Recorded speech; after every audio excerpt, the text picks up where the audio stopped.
Uh-oh.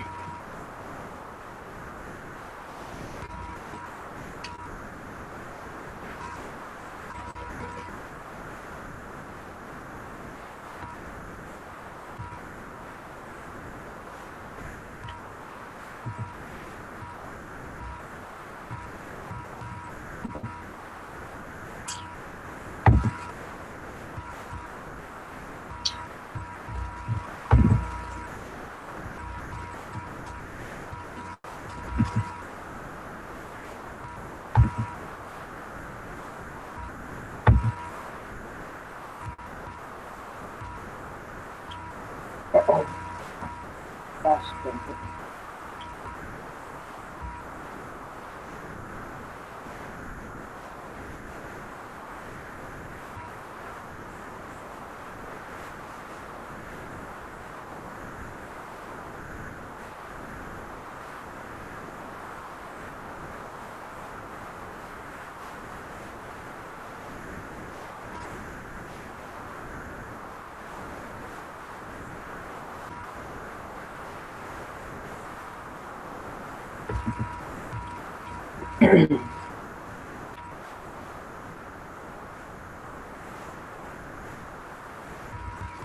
Hello, John.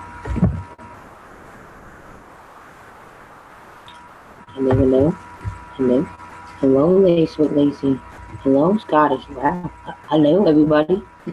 Hi. He's alive. Hello, Gaffer. Hello. Hello, hello.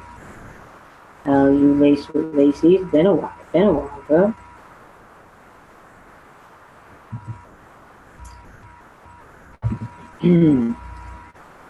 Hello, Donna. But John, I have to get everybody in.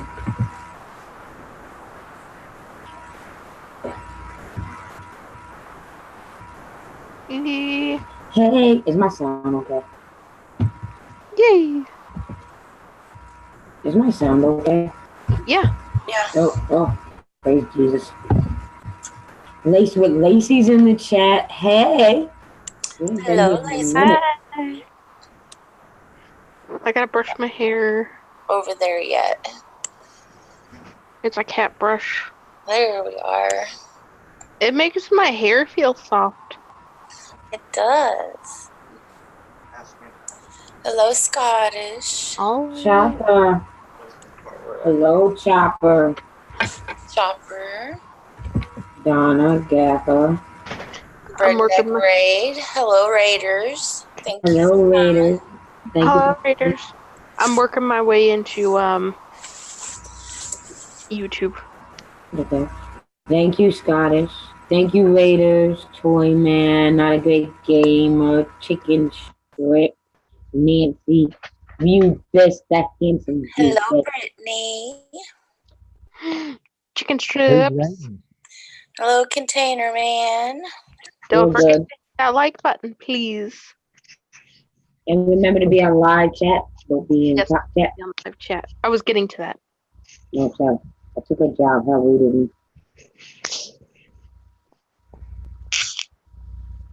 We're crazy because we just did a 24-hour live stream. We're back here again like we got no damn common sense. Now it hurt my hair. Sausages and donuts for everybody. Sorry, hairball. No, that's not twin. That's Muggsy. That's Muggsy, Scottish. That's Muggsy. Yeah, that's me. Say it's hello, me, Muggsy. Hello. Oh, you did it wrong. You were supposed to say hello, Muggsy.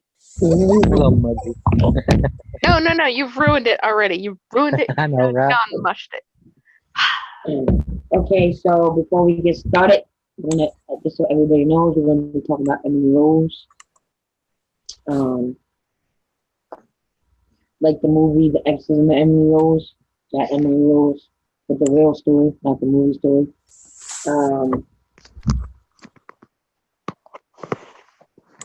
Oh, you thought you heard twin voice? No. So before we start, if anybody needs to go get a snack, a drink, Go ahead. I'm gonna go get some coffee because I'm sick. I'm already here. Well, I already got coffee next to me, so I'm gonna go get. Yeah. How do you I'm gonna spell go get CAWFU. I mean FEE. All right, I'm gonna get my coffee. You can see my blue hair. You see? You can see the blue in your hair for sure. Yeah, it's so freaking bright. It makes my face blue. Makes your face blue. Yeah, whenever. Hello, Greg Hoffman. Brittany's already got her alcohol beverage. Does she? Yeah, she got some wine. She got some wine. I changed my off-camera image though. See? Scottish's dog has gas. Oh damn! Poor puppy.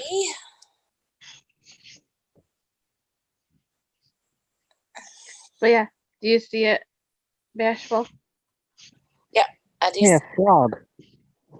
A frog. Oh, what? I remember getting. Oh, welcome. I remember getting. Muggsy, do you know anything about this case? Yeah. Okay. Cool beans. Can we do an exorcism on you? What? I'm not possessed. Who said? I don't know about that. Sometimes I think you might be. Oh. It might explain a few things. Let us just try. Come on. We won't pull out too many toenails or nothing. Too many. No, I'm not drinking my wine through. LOL. I'm drinking my Ike's hard. Oh, you can hold him down for sure. Watermelon lemonade. Oh, that sounds good. Hole, not whole. That's okay. We might be able to put him in a hole and fill it with dirt just to keep him in one place. There we go. I just need a couple toenails for my spell, Muggsy. Hey, I dug a 7-foot hole about 2 months ago. What for? I was helping my neighbor put a bunch of dirt around his house. It got washed away. Oh, thank you, Christy. He's lying. He was planning on burying a body. He's burying a body. He was telling me that that was my grave. That was your grave. I forgot what I was doing. Did it make you feel a little bit eerie? No. No? Of course not. Look at that hair. Hello, everyone. Look at that hair. It's defying gravity. It is. You get drunk and fall in Getting up there nicely. Yeah. And I swear it wasn't. You know, that's another good thing it's good for. Boneless baby hair gel. Or boneless children hair gel. Oh. And boneless children wall paste. You know, washing my hair today was like the most amazing feeling ever. It was driving me crazy this morning. I wanted to wash it so bad. Well, I washed mine last night I went and washed it during the live stream. Oh. Yeah. It was not healthy. I tend not to wash mine but once a week. Muggsy, Brittany wants you to come there so she can sit on your lap. Muggsy in the red room. Do what now? No. So she then sit on your lap. Brittany wants you to come over there so she can van sit on your lap. What is a van sit? I want to know what that is. A what? A van sit? How do you van sit on somebody? Muggsy, you sound like you know what it is, so explain. No, I'm just sitting there. I was sitting there thinking of a van. I was like, what? That's what she typed, a van. You know, Hazel, I know. It's fine. We know it's the alcohol influencing of your fingers. Or you wouldn't want to sit on Muggsy's lap. No. Just teasing. Just teasing. Yeah. I was thinking the same thing too, though. Oh, I mean, because the last thing you wanted to do with them was just play Cards Against Humanity. right? You could have said strip poker. Muggsy. We love you too, She says Brittany. she loves you. I'm just kidding. I don't know who she's talking to. She said she meant can. Yeah. Can. Don't leave your YouTube wife by herself. Come on now.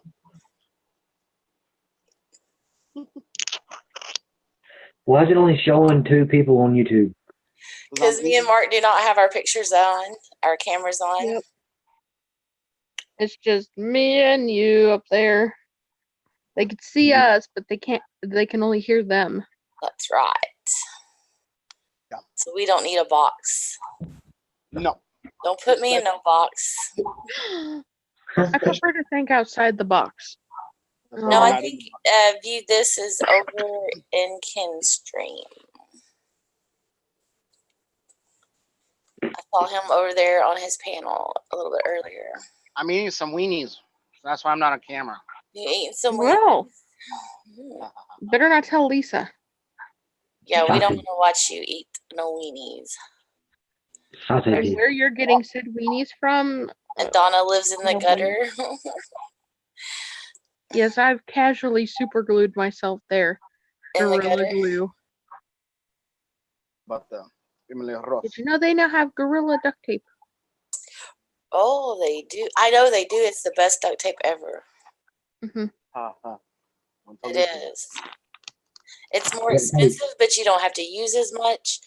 And you buy that cheap duct tape and you're moving a box and the whole fucking bottom of your box falls out and it pisses you off. Well, you don't have that problem with Gorilla Tape. Well, actually, to tape up a body, you still need the same amount. I don't know. It's pretty damn strong. Well, you need to at least, get around the body at least once. Right. I do not like wieners in my mouth, Hazel. Apparently you do. You're over there stuffing them right in. Y'all want to see me eat? I'll show y'all. Why do they have to be wieners? Why can't they just be hot dogs? That's adorable. Because they're not in hot dog buns. They're just in bread. Why can't they just be what is that movie? Potted meat in the shape of a dog or a log? I don't know. You can shape them like octopuses. Octopussies. So what was that, Muggsy? Okay, I'm back. I don't know. Is it something I agree? That's cool. It was cool. I'm a secret food. It does look weird. We all in the gutter. My art is more often than not terrifying. Hey. You made it fall over.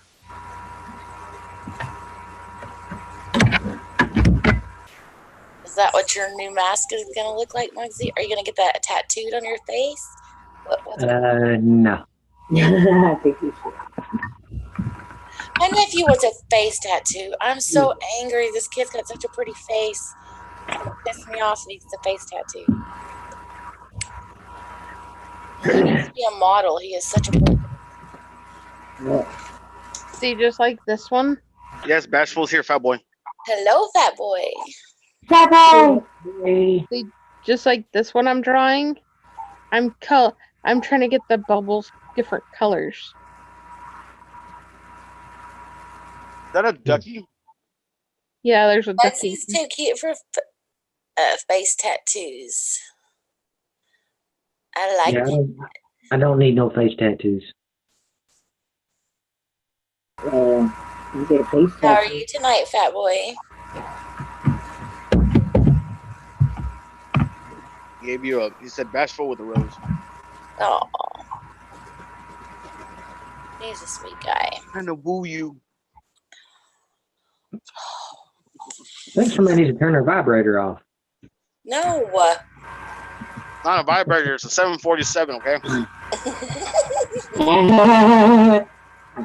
Oh wow. Leave Ken alone.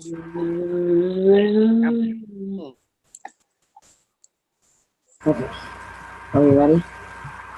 I'm ready when you are. Let me turn the other computer on so I can feel educated. I got my notes. Okay, so does anybody in the chat know about the story of Emily Rose? Can everybody hear Lisa okay? Yep. You can't see us on YouTube, Donna, because we don't have the cameras on. Mm-hmm. Mark's eating, so he doesn't want to be shown, and I'm being lazy. I'm in bed, so there's my story. I went and got jammies on because I was tired of being in tears. But does anybody in the chat know anything about Emily Rose? So just Sounds a little muffled, but you can still hear. Okay. Anybody in the chat know the story of Emily Rose? so we know where we can start our conversation off at.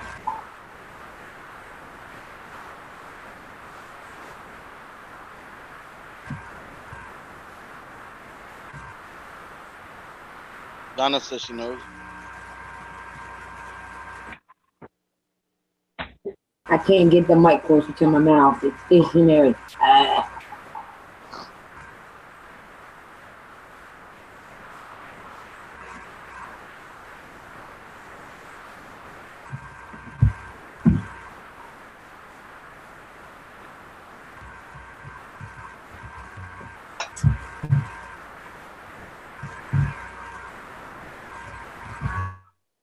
Hey, what the fuck?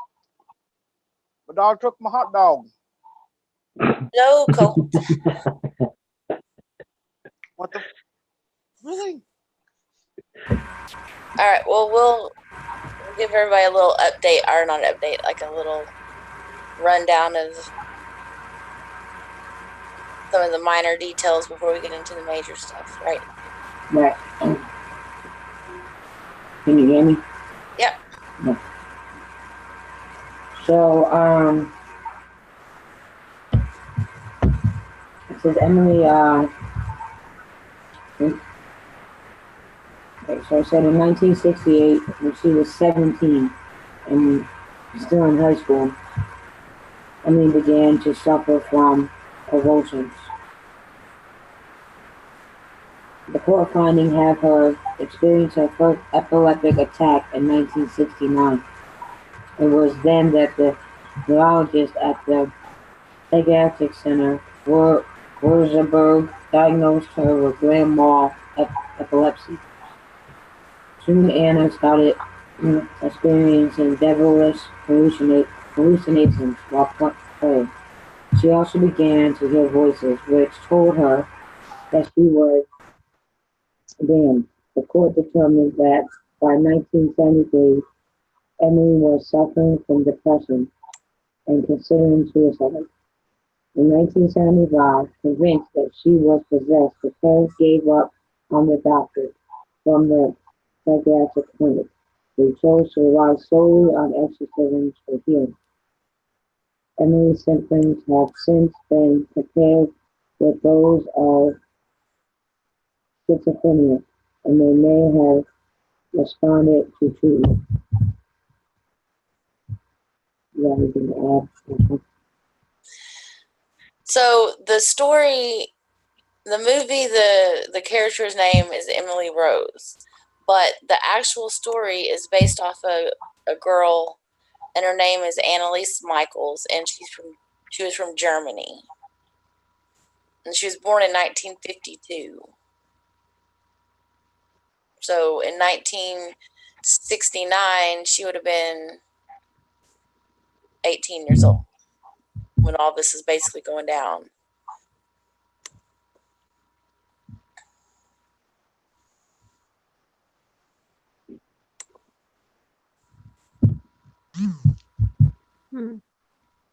It says that she carried out numerous, it says she carried out a number of highly disturbing acts. She licked her own urine off the floor.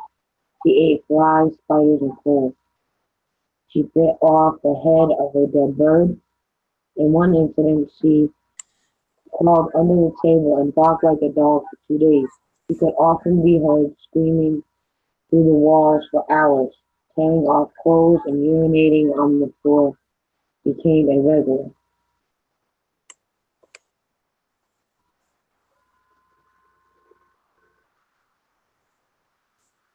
See, I was trying to. It didn't really give a timeline on like when these weird events like started happening compared to when they started checking her for the when they diagnosed her with the grandma seizures and Right, schizophrenia.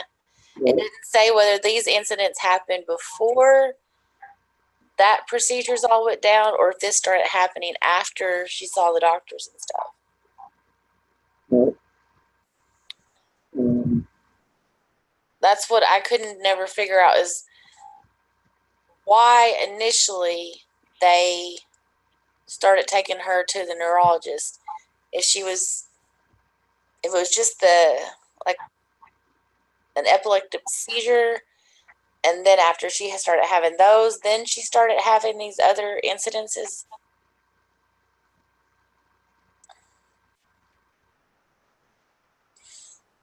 Because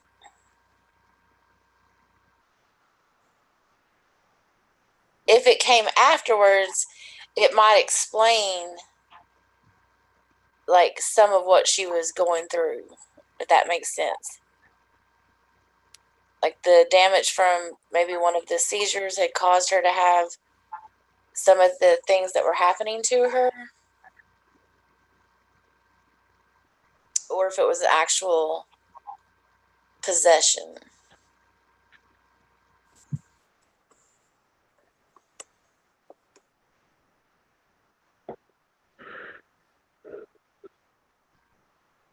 um,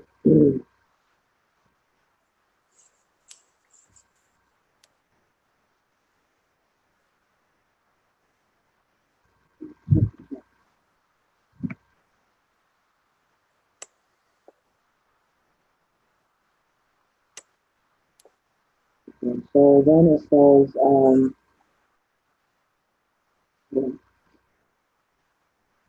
I do have the audio. It says, did the exorcism cause her bodily harm? Uh, it says, she endured 67 nights of exorcisms over a period of 10 months. Over time, the ligaments in her knees ruptured due to the 600 functions that she performed observably during each exorcism session. The function is an act of revenge, consulting or falling onto one or both knees. Called on June 30th, 1976, during her last rite of exorcism before death, 2 weeks and to perform on her own. Parents stood and helped carry her through the motions.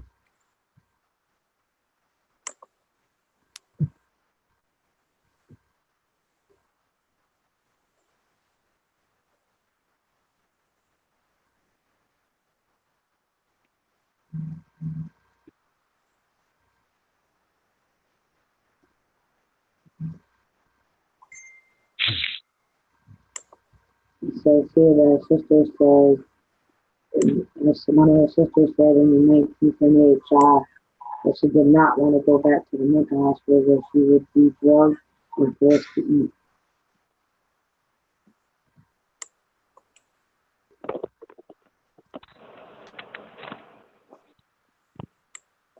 Says she would force herself to fast because she believed that it would rid her of Satan's influence. At the time of her death, she weighed only 68 pounds. Prior to her death, she had spoken She had spoke of dying to atone for her sins of the wayward youth. Sorry.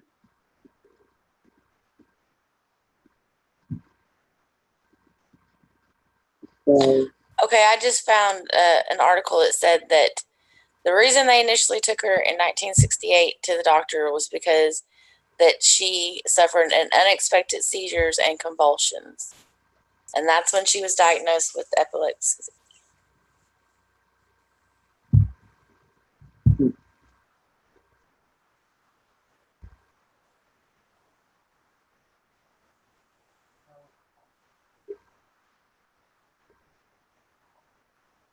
according to the autopsy on July 1st, 1976, um,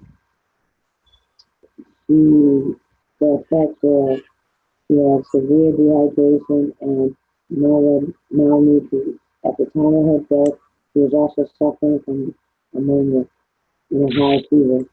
She was buried next to her illegitimate sister, Martha, at the outer edge of the cemetery. This area is normally reserved for illegitimate children and suicide. Girl went through so much.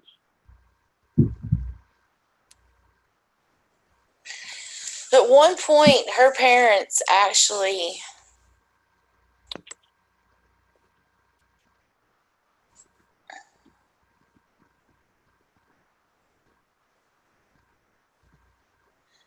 they started taking her to the doctor in 68.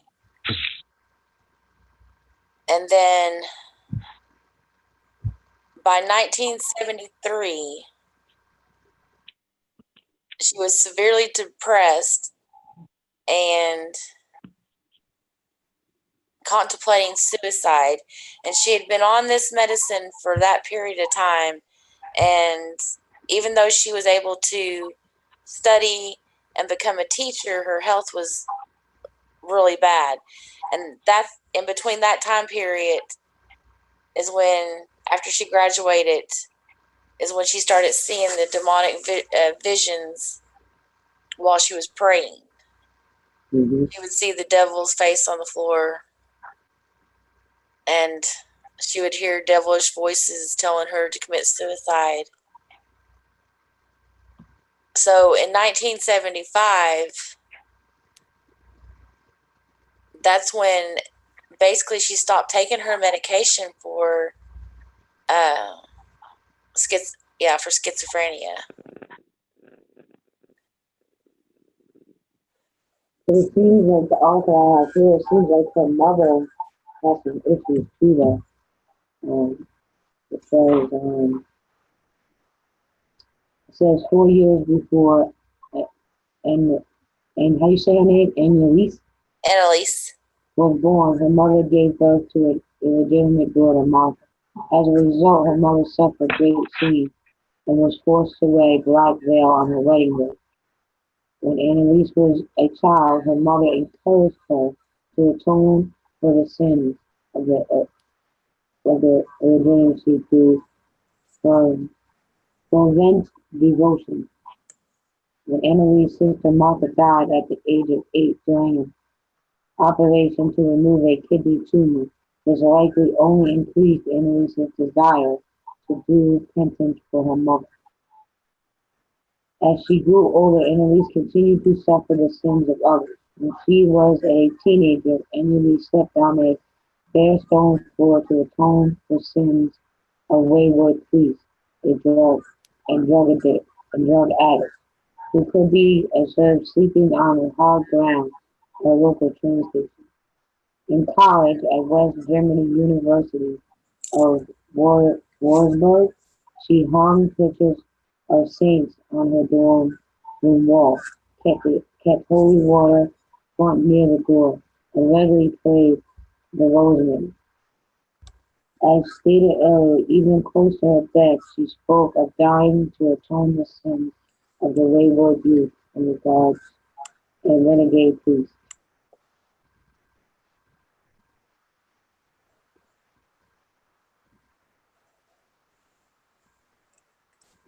and three of her aunts were nuns.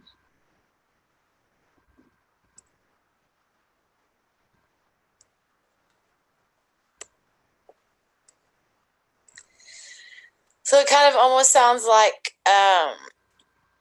because of the mother's shame for getting pregnant out of wedlock, that she kind of put some of that shame and guilt on Annalise, almost like in the same way that in the movie Carrie, where the mom, Mm-hmm. yeah, where she did the same thing to kind of Carrie. Mm-hmm. It says here that on February 25th, 1978, almost 2 years after her death, the deceased body of Annalise Michaels was dug up and moved to a new oak coffin lined with tin. Her parents desired to move her from the cheap coffin in which she was buried, was allegedly used as an excuse to exhume her body. Instead, they were acting on a message received from the Catholic nun from the district of Allgaeu in southern Belgium. The nun had told the parents that she had a vision that their daughter's body was still intact. Official reports state that the body shown consistent with it was the building. Photos of the exhumed body were never released, and Emily's parents were prohibited from witnessing the exhumation. From a distance, they could, however, see her grave from the bedroom of their home, where her mother still lives today.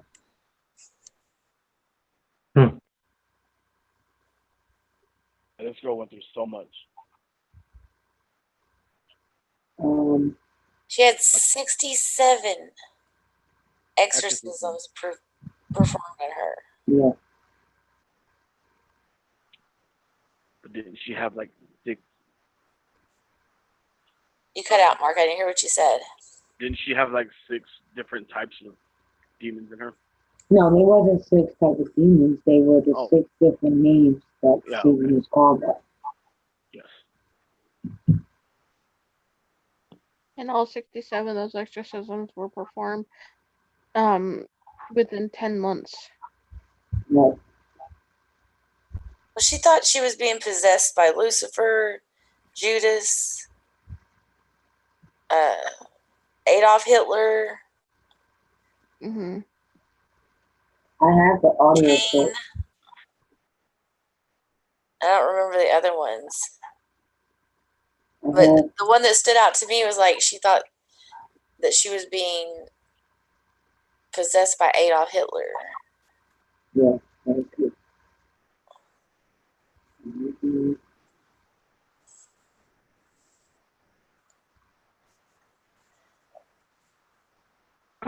Now I'm gonna mute myself for a second so I can make sure that these audio clips from the movie are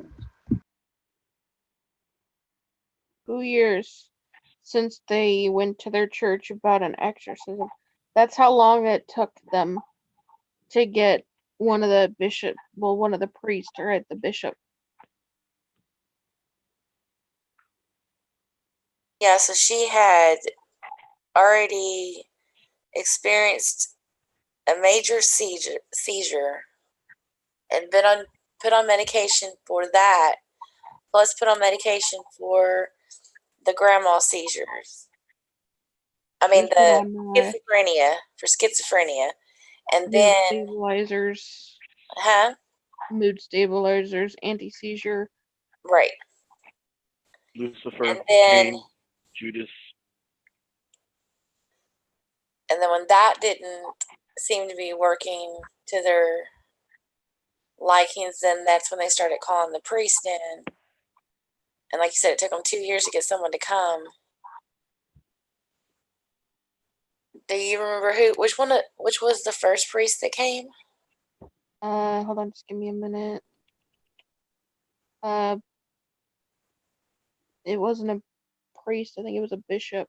Was it a bishop? Bishop Joseph Strangle. They have German last name, so because this happened in He Germany. granted permission to Father Arnold Renz to perform an exorcism. Yeah, okay. But Strangle's first session was with Annalise of September of 1975. So 1975, and she passed away in 1976. Yep, July 1st. So between did you say what month you said in 75 when she had her first? September. So from September 75 to July 1st of 1976, they performed 76 exorcisms on this young lady. She wasn't a child. She was what? Yeah, she was a young adult. Yeah, she's a young adult, but still, Mhm. she was in a very vulnerable state. Yeah, and within that time, she was malnourished from eating bugs, drinking her own urine.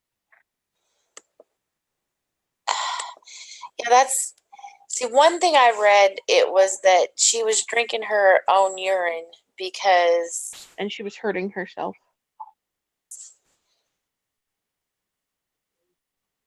Yeah, because sorry. Yeah, she wouldn't leave the bathroom. For some reason, she would not leave the bathroom, and she would be so thirsty that she would resort to drinking her urine off the bathroom floor. But for some reason, she felt like, I guess her safe spot was in the bathroom. Yeah.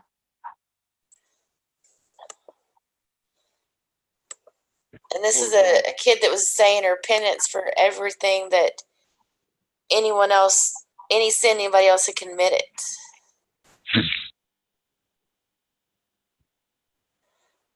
Yeah, when they had found Annalise dead in the home, an autopsy.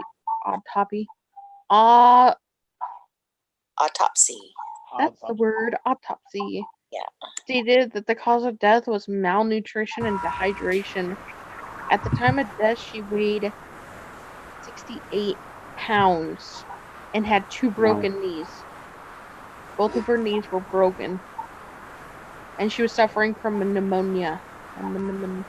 Ammonia. Yeah, that's it. Bashel, did you see what I sent? Yeah, I saw what you sent me. Yeah, I can't play it because they won't hear it, right? So I don't know if you can play it. Okay. Donna said when they found out she was possessed, before anyone noticed, when she walked past crucifix, she couldn't walk past it. I get what you're saying, Donna, but as a Catholic, I get it. But the things that she was diagnosed with could have caused that too. So you're kind of trying to look at both sides. You know what I mean? Like, was she really having grandma seizures? Was she schizophrenic? Because all these things could have caused that too. So I do believe that spirits can take you over, and I do believe in exorcisms. I just don't necessarily believe that.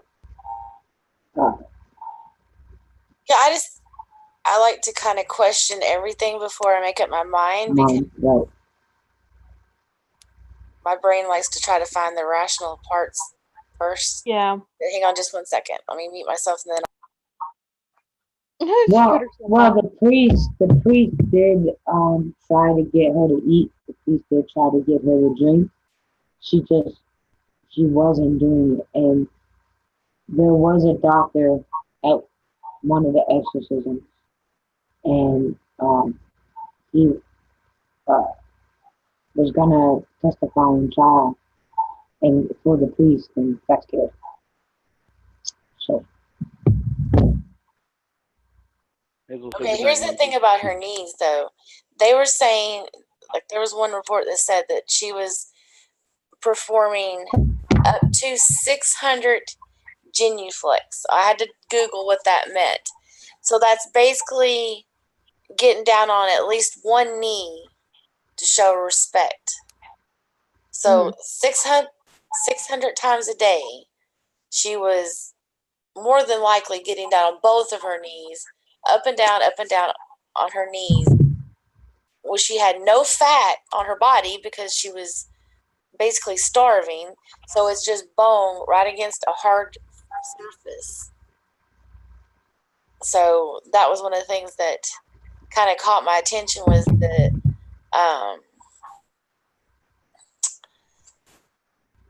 her doing that many times a day, and then her knees being all messed up whenever she passed away. All right, so I'm gonna play this video. Scottish wonder. Scottish, this is the audio of the exorcism you asked us for earlier. All right. Okay.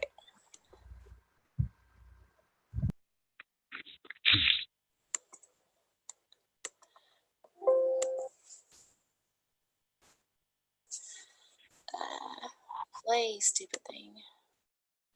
Okay. It should be playing now.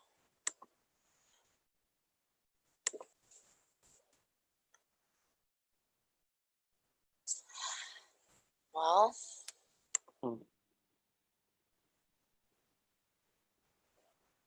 Hold on. Ja, ich dachte,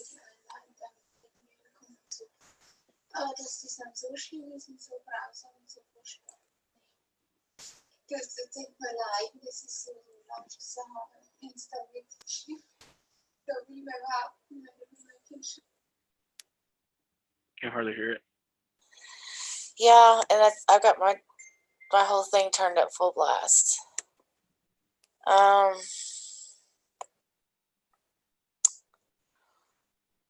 don't know how to make it louder.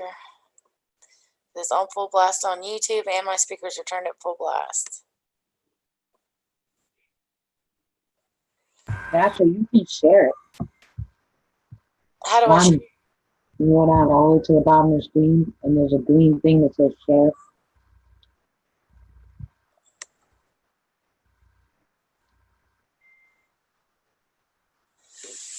Oh shit! On which page? On the Zoom page. On the Zoom? Okay. In the meeting room.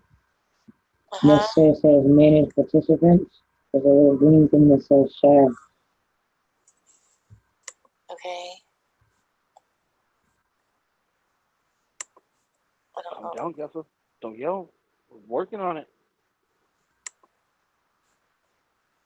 How pretty.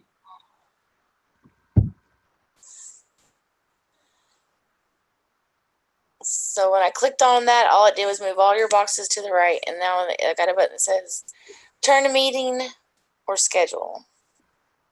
Return to meeting.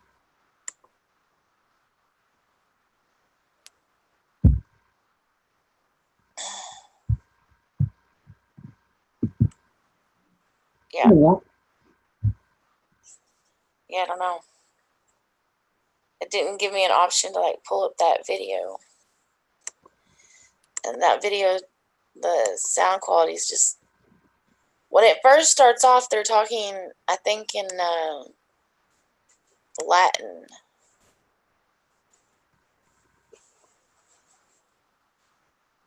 Where'd you get the audio from? Maybe I can look it up. On YouTube. Yeah, it's real Annalise Michael Fix Demons. But all the ones that I've listened to, they've all been in like different. I know they're not all in Latin, but I think they're Latin and Hebrew and I'll be right back. German.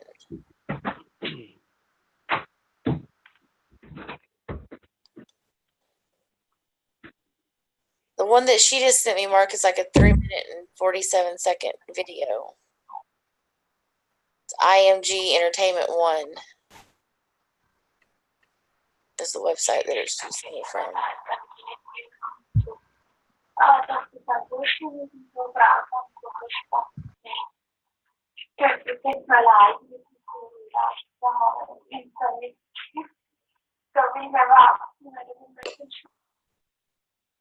You hear that? Yeah, it didn't really sound any better from my end. I don't know if better if you put it in the chat. Okay.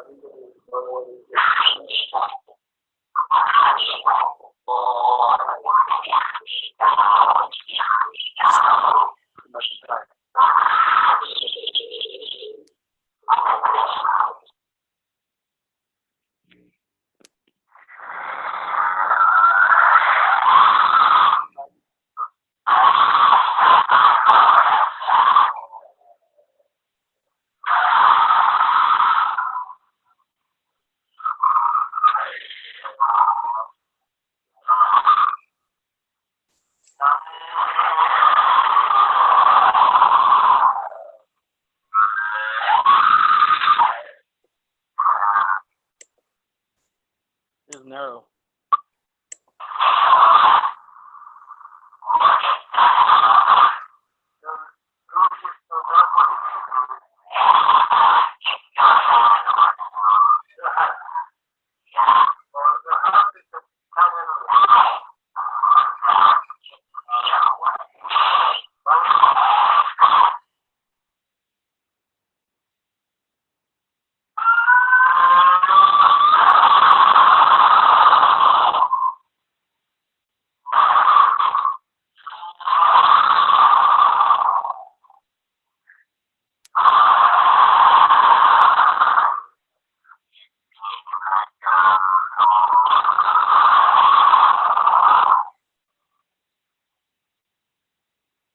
There's Judas.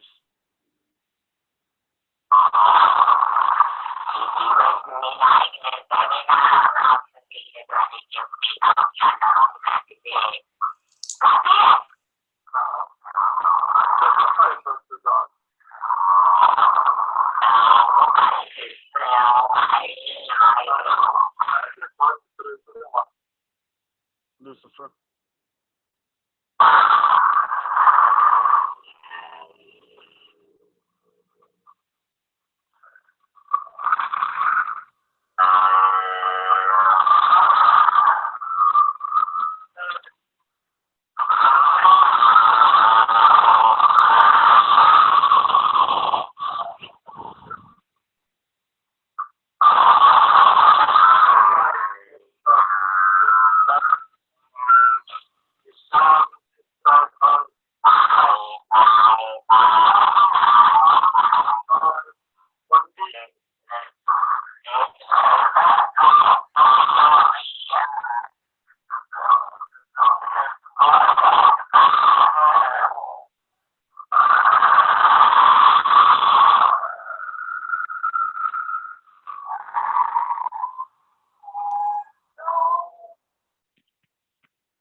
Damn.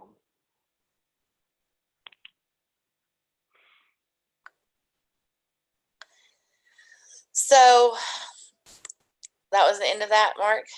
Yep.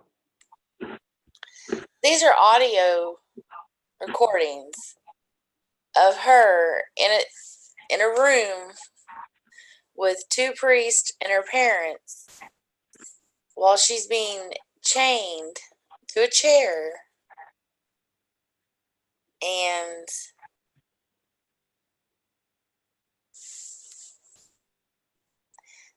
$67 times. That's what keeps sticking in my head. Like, this is something that was done repetitively over and over and over to this lady after she was having traumatic experiences within her brain because of the grandma seizures and her schizophrenia. Not even that, just the medication they had her on. Like, What was it? huh? Something that. What kind of medicine was it? I know it started with a G. Like, I know whatever was in there was like I forgot. Well, I know it was anti-seizure medicine, muscle relaxers, and then something for the schizophrenia. I don't know what they was giving her for the schizophrenia. I don't know that I ever read that, if I've ever found that. what they were giving her for that. And the other thing that I was never able to like figure out was like the recordings. Were they in the beginning of the exorcism? Because there's not a recording of, maybe there was a recording at some time of every single one of them, but I've never found a video that has every single exorcism. So we don't know how many times this has already been done before they started recording it. And maybe her behavior has kind of progressed as she's starving to death. She's on this, well, now they've taken her off this medicine at this point. They had her on it and then they just took her off of it. So there's a negative right there, because you just can't do that with, especially schizophrenia medicine. If they're going to take you off of it, it's something that you have to be weaned off of. So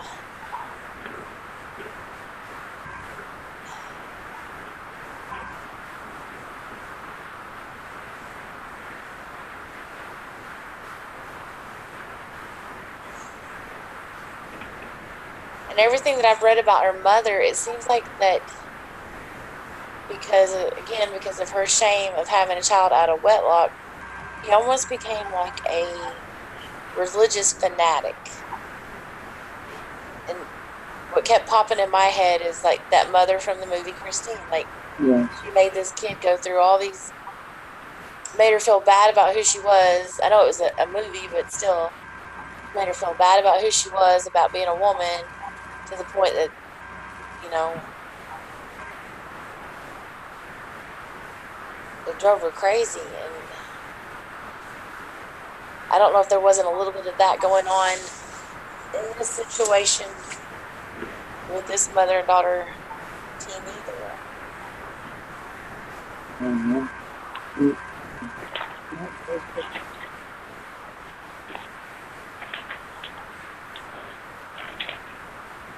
And obviously, like, a priest or somebody had to document the fact that this girl was experiencing this high level of need to repent for other people's sins.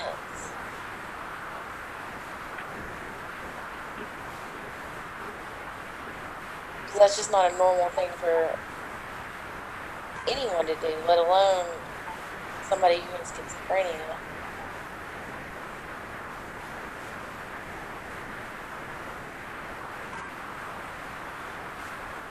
I'm looking now, Scott. If I find it, I'll put it in the chat.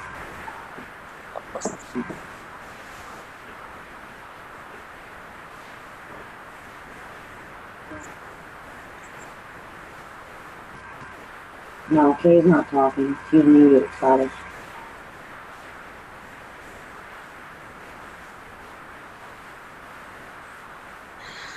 I never found, did you find the actual autopsy report? I never found that. I just found articles talking about the autopsy report, but I never found the actual report itself.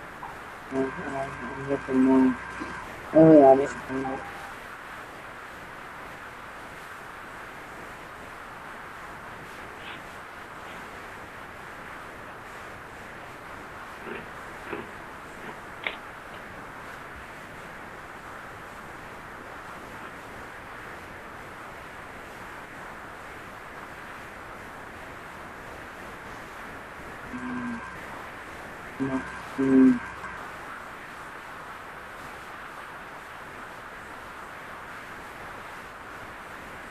I know that what happens with a lot of people, that especially people that have like the grand mal seizures, because they hit their heads a lot. That's one of the things that happens a lot. When they lose control of their body, they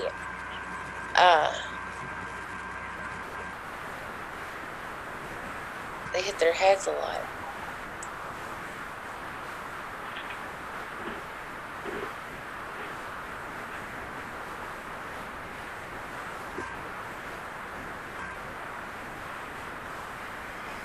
Yeah, she was definitely way underweight, and her body was riddled with.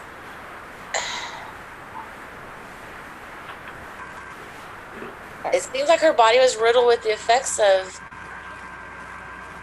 what was going on with the exorcism. Like,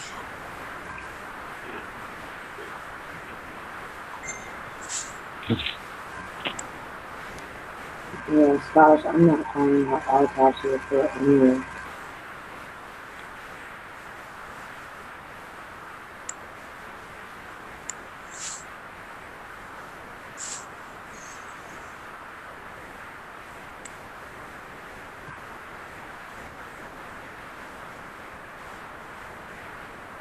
Oh my gosh, she was absolutely horrible.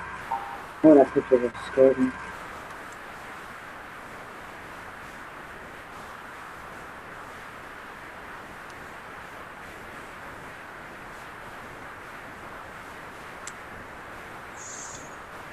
She was such a beautiful little girl. yeah, I know, it's so sad that whatever happened to her, that she suffered for as long as she did, and that was a slow, painful existence. Yeah,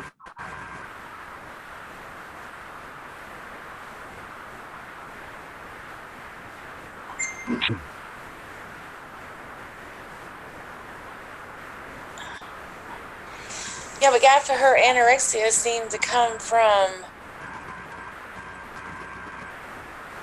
the articles that I read. It and the way what I got from it was like her being anorexic was because that was her way of repenting for people's sins, repenting for her own sins. yeah, and in her eyes, she was fasting. It was, Right. She was fasting.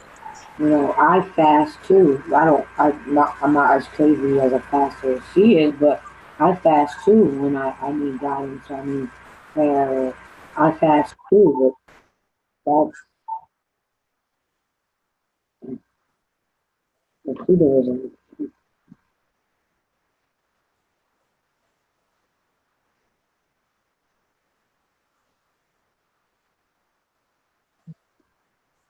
I mean, she You was. know what I was wondering too, because I read articles earlier where you know they touched on it in the movie too, and this is why I'm thinking it, because her symptoms seemed to get worse when she went to college, and she supposedly had this attack in her bed in her dorm where she was held down, and the demon or whatever was pulling the sheet down and pulling her clothes up. What I was thinking was that she was assaulted. She was sexually assaulted. And sometimes in your mind, you black it out. And because she was so religious and because this was pounded in her head, did that cause more problems with her psychosis? You understand what I'm saying? Yeah. Yeah. Uh, the reason I said that, Gath, is just the way that other people talked about her discussions with them about why she wouldn't eat.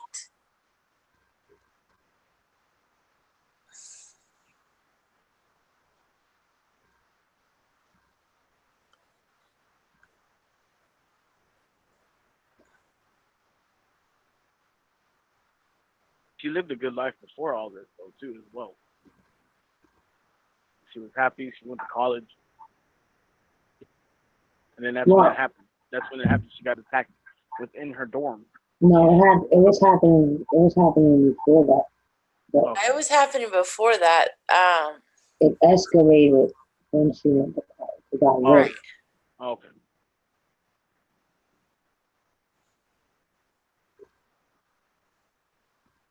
You can hear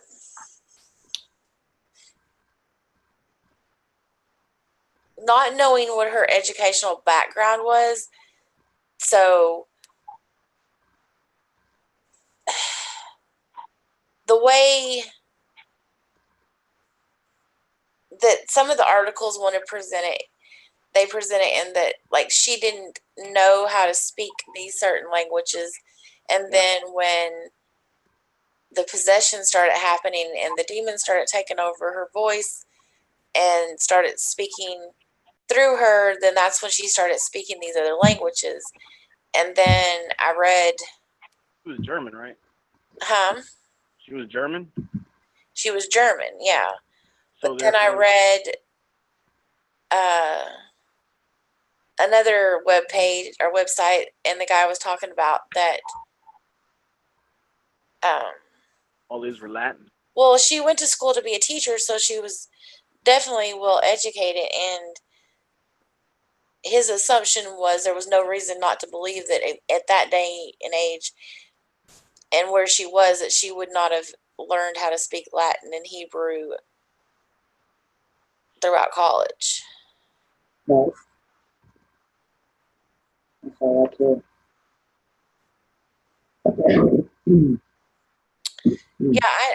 I agree with you, Gaffa. I definitely do. I just, again, I keep going back to what I've read about the mother herself, and she just seemed to be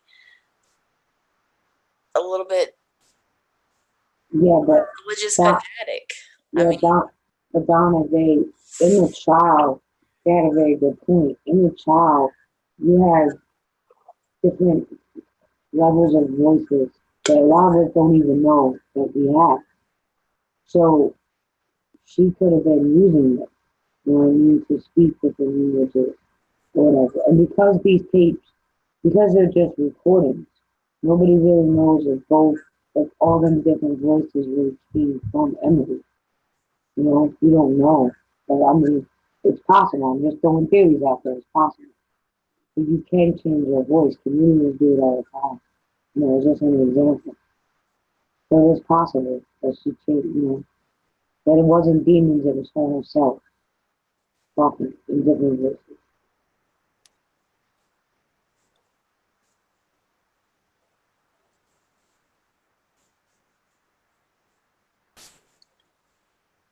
Right.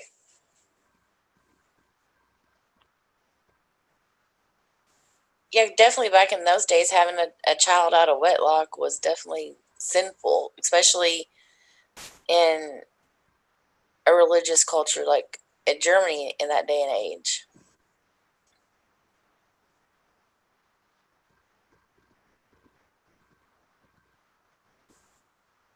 They did make her go to church regularly when she was younger, though. Right. Yeah, but my kids go to church regularly too, but her mother was extreme with the religion. You know what I mean? Right.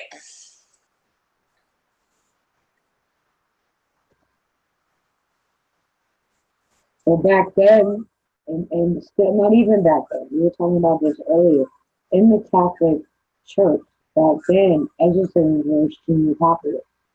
They used exorcisms to cast off all kinds of sins and what they call demons. You know what I mean? So I wouldn't say it's spiritual because it was common practice in the Catholic Church and religion back then. And Gaffa has a really good point. The poor knowledge about mental issues back then. right. Yeah,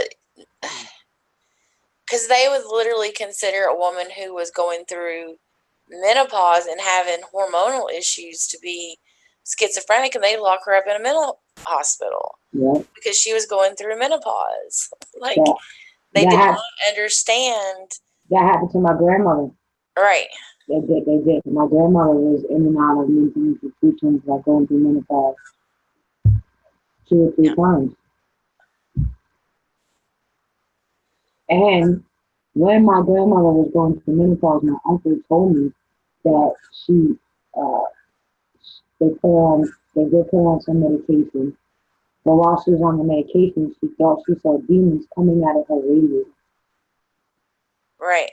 And I remember as a little girl sleeping in the bed with my grandmother, when she woke up in the middle of the night, I was like 5 or 6 years old.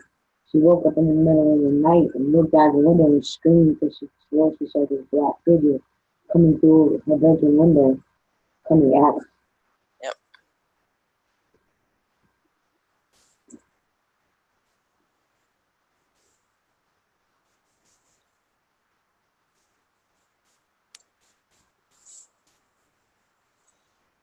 That's true, Gaffer. That is true.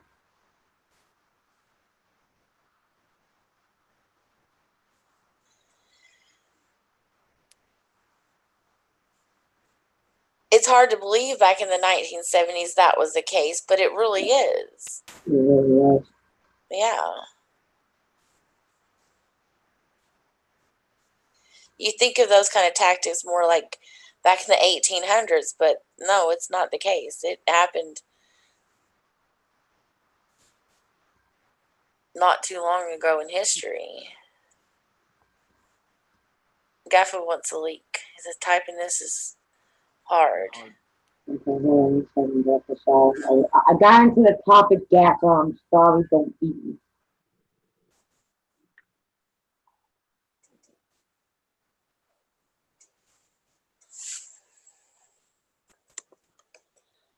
Muggsy, Mark, opinions, comments.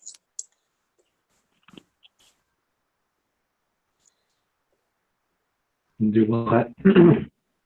I said opinions, comments. I don't know. Well, if I I'm speechless. This is the first time ever. This is the first time I've ever looked into this. I mean, I've heard about it. You ever seen the movies though? Muggsy, you ever seen the movie Emily Rose, The Exorcism of Emily Rose? No.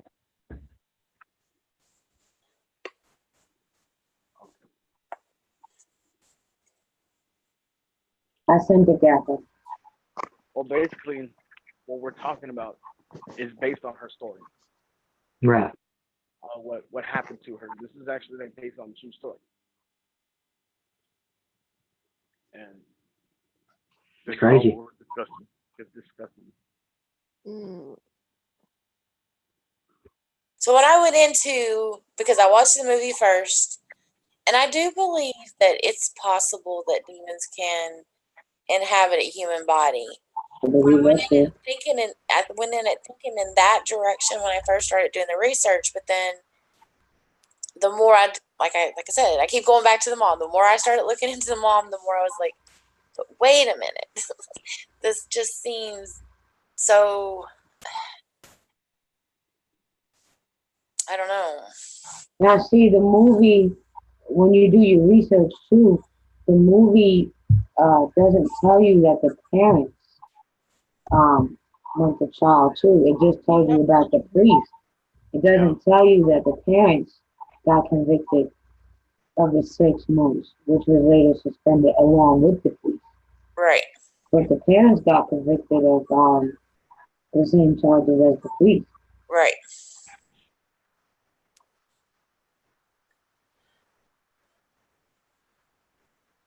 Hello, Gaffer.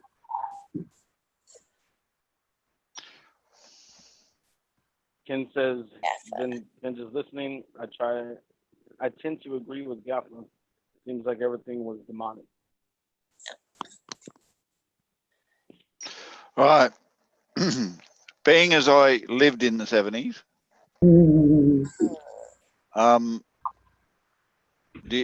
we were naive, absolutely naive into what was going on in the world in general. So religious ideals were very, very strong. I mean, you guys think it's strong now. It was really strong in the 70s. People never, ever did anything that would make them look bad in front of the church, in front of other people. Status and position was paramount. So there were lots of black sheep in the closet. People had lots of closet things that they didn't want to know. And this was just one of them that seemed to have gotten out, in my opinion. With her condition nowadays, they would just take her to the doctor would prescribe her some drugs and she'd handle it. And there'd be 2 or 3 different drugs she'd have to take each day and everything would be fine. Even today, when you go to a doctor, if you've got some kind of serious condition, they they trial different drugs for 6 months to see how you react to them, and they adjust the dosage and they tweak it all, and they trial 4 or 5 different types of drugs to get your condition under the control that they think is not the norm. With theirs, she could have been a severe schizophrenic with bipolar, and being brought up in a very, very religious household.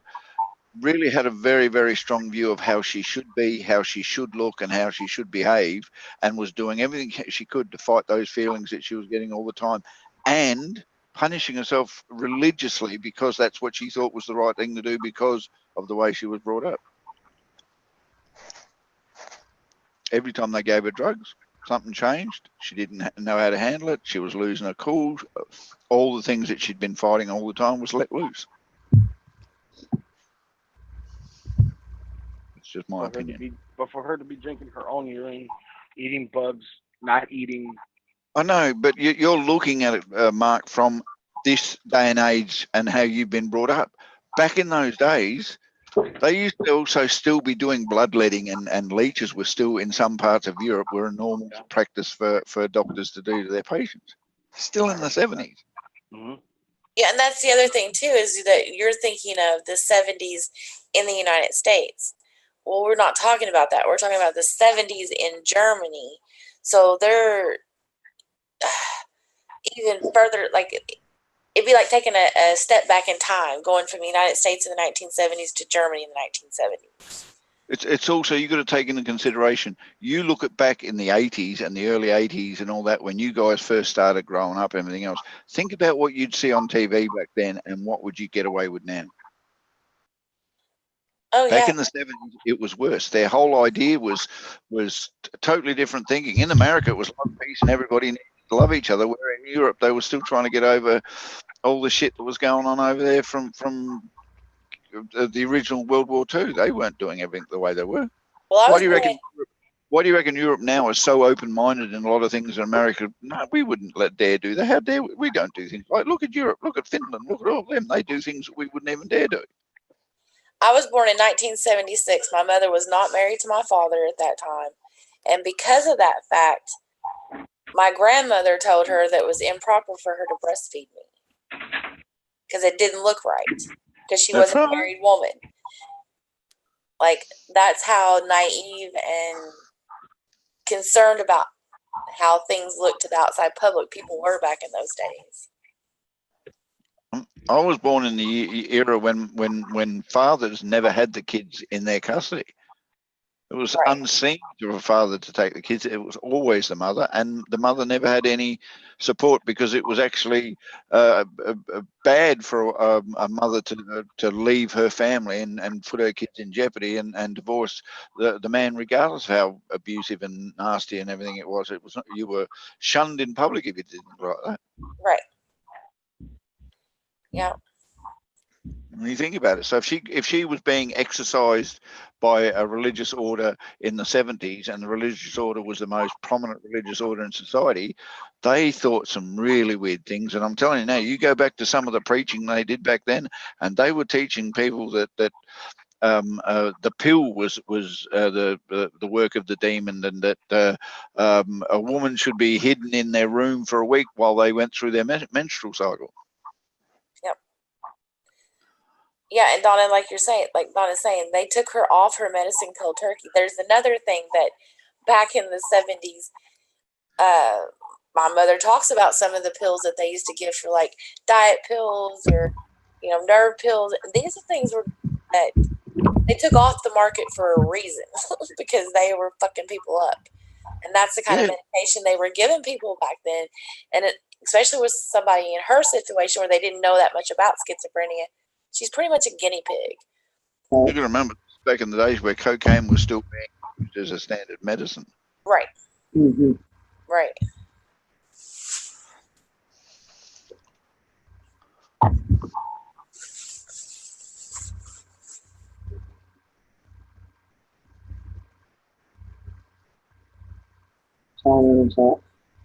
Yeah, that's what I'm doing too. I'm just trying to see what everybody. So I have a question. How many people feel like at this point? Lisa. put your mic closer to your mouth. We can. It can't get no more closer. Yeah, it can. A No, little I bit. can't. Look, I'm gonna do this. I can't get it. I didn't say gob it, even though we'd like. Anyway, It's a bit muffled. That's all. It just makes it sound a little. How many people think that at the religious standpoint that they went too far? Like, I feel like the priest should have known by maybe the fourth or fifth time this wasn't gonna work and got a medical help. No, in this day and age, they went way too far. They shouldn't have even had her in a room where they could chain her to a chair and get away with it. But you got to remember how long ago before they actually stopped using the room for people with mental illnesses. It wasn't that long ago. In that day and age, that was all they knew how to do, and they were religious. They knew what they were doing was right in their eyes. Right. That's like asking us whether the Salem witch tortures and everything else were the right thing to do at the right time. Did they go too far? We know that now, but at the time they thought it was the right thing to do because that's what their mentality was. That's very true. Very true.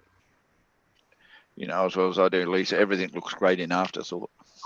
It's true. But the sad fact is that even there is still people that do this to this day. Even though we know it's wrong, there's still people that don't get medical attention and use the religion. You're right. There's still slavery. Well, we all know slavery, but that's still going on. It just happens to be the fact that some people just won't adjust their way of thinking. They did, Donna. Heck and back. They took her through heck and back, dragged her over the mud, ran over with a car, and then gave her a horse to ride. Yeah, those pictures are horrible. The pictures of her absolutely horrible. Somebody made a statement in chat earlier about having such extreme stress can cause you to have like seizures and stuff, and that's a true statement. Like, stress does horrible things to your body and your mind, so it can easily cause somebody to start having seizures. That's why. Don't even get started on sleep deprivation. Right. Oh yeah. That's why I was wondering if the attack in her dorm wasn't really like a sexual assault, and she just, you know how your brain changes things. That's what I think happened to her. I don't think she got attacked by a demon or a spirit. I think she was sexually assaulted. Yeah, and that's the silly thing about it. Back in those days, you could get away with things like that. People were probably doing everything to her on the side that you wouldn't even know about, and you don't talk about it because it's just not taboo. You don't talk about things like that. Right, and because of how devout and how religious they was, could you imagine if she went home and told her parents she got raped? And back then they didn't talk about that anyways. It was, like Gaffer said, it was taboo. You didn't talk about that. But could you imagine if she went home and said she was sexually assaulted? That would be another sin and something else she would have to repent for and pray for.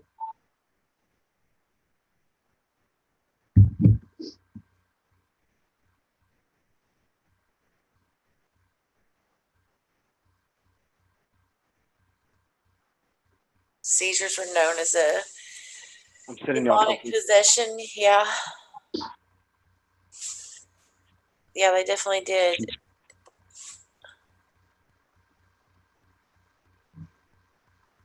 We're not saying that's not possible, Ken. That's not what we're saying.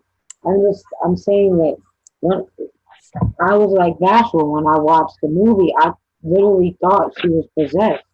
But then reading everything that I read, I can't fully believe that theory anymore, that she was possessed by a demon.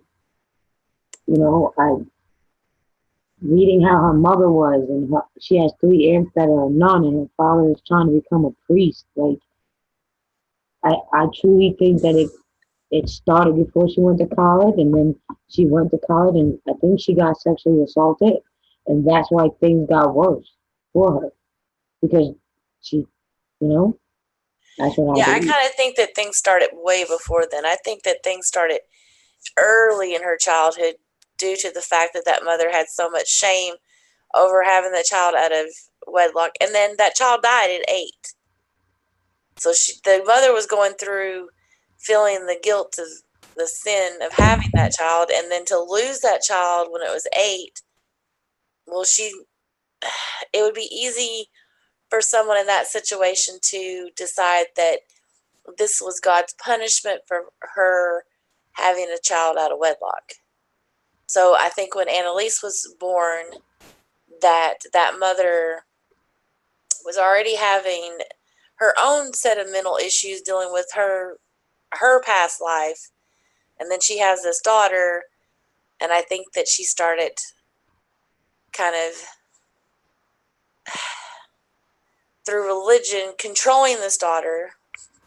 And I think it is definitely possible with the way that she described what happened in college in her dorm room, that Lisa's right, that something happened there, and rather than,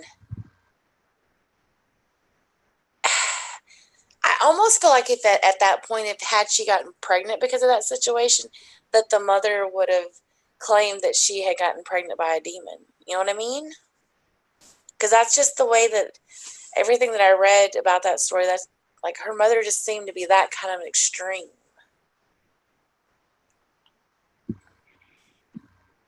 I think Donna, I think it's very hard to,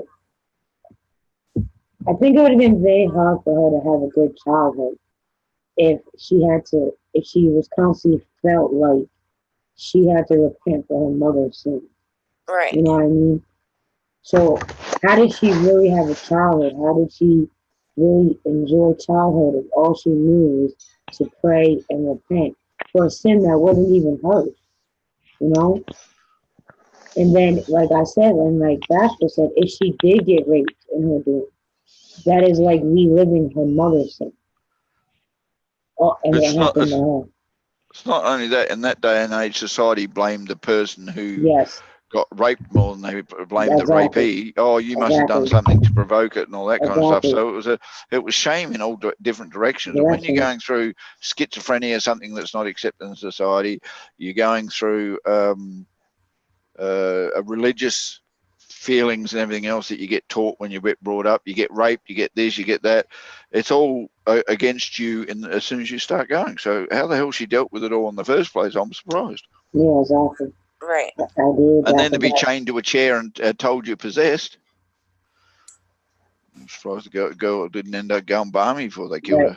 And I can get, and if that is what happened to Emily and she felt that way, like I get that. I come from a family that when I was being molested and sexually assaulted, I couldn't talk about it. It was a secret. Nobody could know because it would make my mother look bad. It would make my father look bad. So instead of dealing with it, I had to keep going around this family member. So I get what Gap is saying because I lived it. You know what I mean? My mother, to this day, is still that way. We don't talk about that. We don't talk about that. You know, my mother's famous line was, what goes on in our house stays in our house, no matter what it was. So I get what Gap is saying. I do. That's why they had closets. That's what they classed as skeletons in the closet. Everybody had them because there were things that just weren't acceptable and were taboo. You weren't supposed to do that. There was just situations where you lived with it, whether you liked it or not. I believe that too, Ken. I believe the mother had mental problems too. And a lot of times, mental problems can be hereditary. So that's why when I started reading her mother's problems, I was like, oh, her mom had mental problems too. You know, because in my ex-husband's family, his father had mental problems. His father was bipolar and schizophrenic. There was 4 out of my father-in-law's 5 children that are bipolar and schizophrenic. And there's one aspect that nobody's even considered in the whole affair, and we don't know enough about it because the history's not there, is inbreeding. Very true. That was very common back then too, especially in Europe. There was plenty of it where the families bred families and they took children when they were younger and married them and all that kind of stuff. It was norm type thing, still in the 70s. the reason I keep bringing up the mother Dawn is because like every single article I read, and I think that these people that were writing these articles, I think they were reading from the same list of information, and they kept going back to the religious extreme of this mother. Like they kept, and I think that maybe they were getting information or reading things from like things the priests wrote down and stuff like that when they were writing their articles. And you're right, Donna, not all seizures are caused by mental illness, but a lot of stuff that was happening to her could have caused her seizures. Oh yeah, it's a lot of things she put herself through, a lot of things she was dealing with. That she may have had small seizures, pretty much like Nancy has, and considered that to be the work of evilness in her body, which is why she used to do what she did to try and drive it out and punish herself for it all, and which caused the seizures to happen more. And then And you're right, I don't think there's anything in any of the audios that says she actually lifted up off the bed. Where the hell that came from? Right. No. And you're right, Ken. Her mom, and because her mother had, and I'm like Ken, I'm not making excuses for the mother, but because the mother had mental illness, she couldn't see that her daughter had mental illness, and they use religion as a coping mechanism. So. No, Nancy, God's truth, don't even start me on that. No, you do not have a mental condition. You have a condition. Doesn't change who you are. It's just something you have to live with. It's no different to a limp that some guys picked up, or of someone who was born with a deformed hand. That doesn't make them a bad person. It just means they have a condition. Yeah, I don't know why. I don't think seizures have anything to do with mental disorder. That those are two different conditions. Like, yeah, it's all physical. It's not mental. It doesn't affect your mental state. Your mental state is how you think and how you feel. That's basically where your mental state is. Your physical state is your body has an imbalance in some part of your body that causes you to have blackouts and other things that happen during a seizure. But that's nothing to do with your mental. Having to put up with them on a regular basis to the extent that she was probably putting up with may start affecting your mental condition. I mean, I don't know how the hell anyone could live with serious grand mal seizures. Yeah, I worked with a lady who had those, and on more than one occasion, on a catering job, she'd just be working, and all of a sudden she would go into the seizure, and she would hit the floor really hard with her head. And my grandmother did that, and it caused her to have a brain aneurysm. So it's a possibility that she could have had a brain tumor from falling so hard and hitting her head, and it helped contribute to how her behavior changed. Exactly the same thing that happened to Nancy. When she was sitting in a chair in February, she had a seizure, fell out and hit her head and had some serious injuries. Ken, read the articles about this. The movie about Emily, they said, was almost completely accurate. Just say. But we all got to remember they are making a movie that they put certain things in there to dramatize the movie because it is a movie. It's of course, they were out for the entertainment value more than anything. Right. You're going to go see some. It wasn't a documentary. No. Right. No. And on one of the pages where they was talking about Annalise, after they did her story, underneath it, they did a story about a nun back in 2005. So that's not that long ago in Romania. And they were doing exorcisms on her, and they were denying her food and water. And within 3 days, she died. And this just happened in 2005. Now, also, remember after, I believe it was after Emily Rose, the Archdiocese was no longer going to grant permission for exorcism. Yeah, that doesn't mean that they still don't get done. They just don't have the blessing of the Archdiocese. Right. Initially, they were just only allowed to do it if you had medical training along with it. other training. Yes. Can I elaborate on that a bit more, Lisa? Of course, Gaffer. They don't officially and publicly have the blessing of the archdiocese. That's why I What went they do like in the this. background is a totally different thing. The That's why I went archdiocese is, like yeah, this. it's the best thing we ought to do.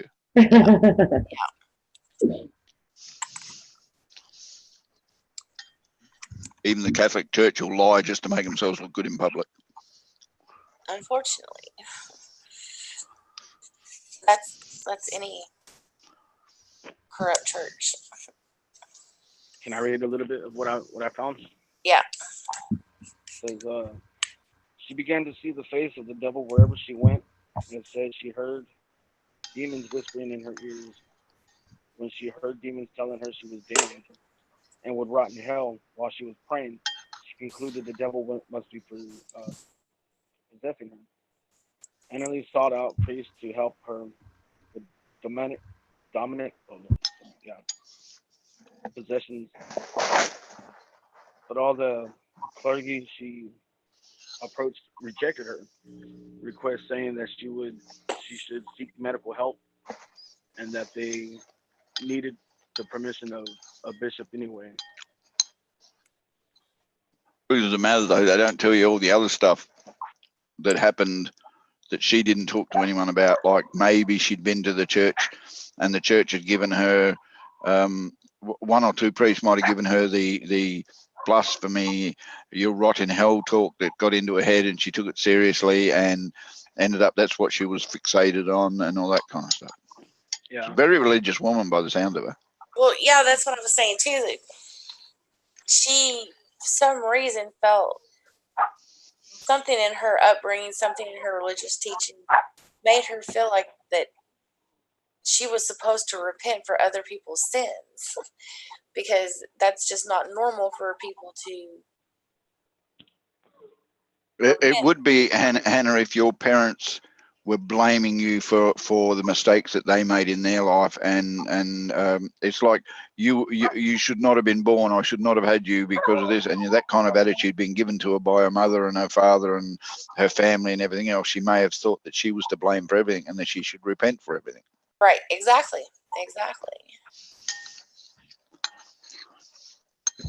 There are many cases with kids these days who are full-grown adults that went through that hell in their life, of being told they weren't good enough and this, that, and everything else, and now they're manic depressives and they're on drugs and they seek help from their friends and all that kind of stuff. That's history has shown all that.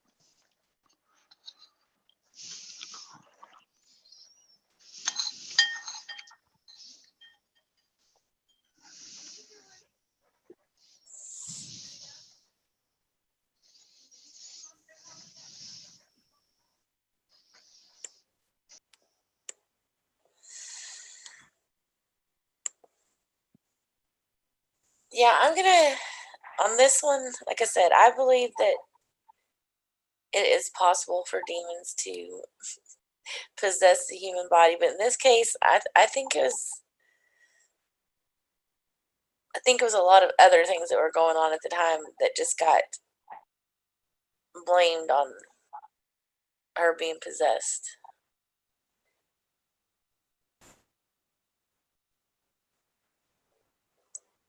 And the one thing that made me question it the most was the fact that they were saying that she was possessed by Hitler. Like, that was obviously placed in there to draw attention. Like, saying that, especially at that day and age, and saying that she was possessed by Hitler. Well, the newspapers, everybody's going to be talking about that. Like, I don't know. I also think that there was a lot of naivety in that section of the church at the time where they thought the best thing to do would be, it's no different. Say like take Donald Trump right now and his attitude towards immigration and all that kind of stuff. He has the power to influence his opinion on a very, very large population because of the position he holds. Yes. And it would have been the same in the church if there was a very, very positive person who thinks that demons are everywhere and that they should be exorcised when somebody isn't acting like the normal that they should and the church accepts them as over, could have been pushing the agenda instead of having her medically dealt with. Right. as I said before, it's the same as the Salem witch trials.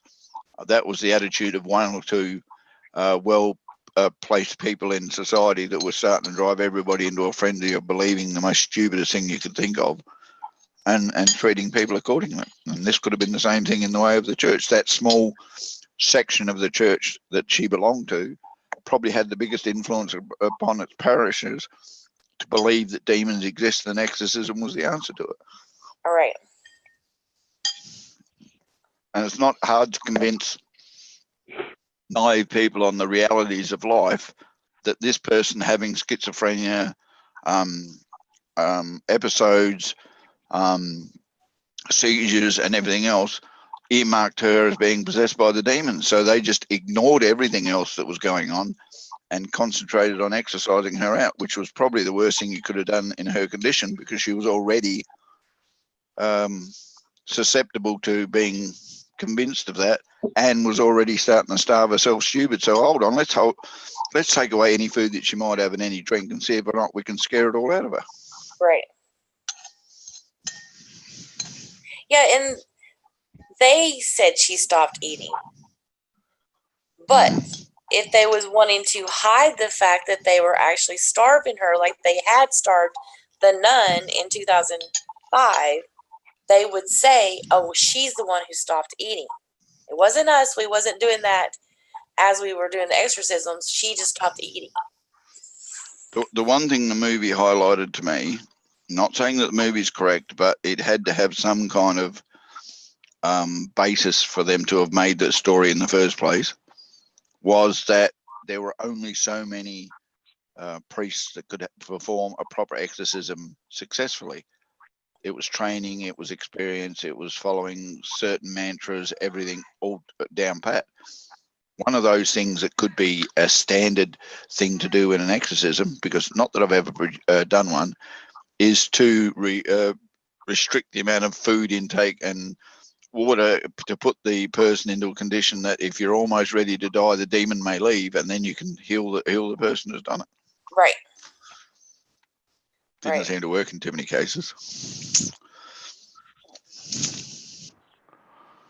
Yeah, I think that's the reason that the guy who wrote the article put the second story in the same article, is to kind of highlight the fact that they use that as a way to control the nun that they were doing the exorcism on in 2005. They starved her and they dehydrated her by not giving her water. And in 3 days she died. Yeah, well, you take into consideration the history of torture. They know exactly how to manipulate people of normal sanity. Right. How do they even consider that somebody who isn't thinking straight or got the same capacity to think the same way everybody else does would even react in that way? That's what spins me out. Right. Even says in here, it says all these spirits would jostle for power of Annalise's body and would communicate from her mouth with low growls.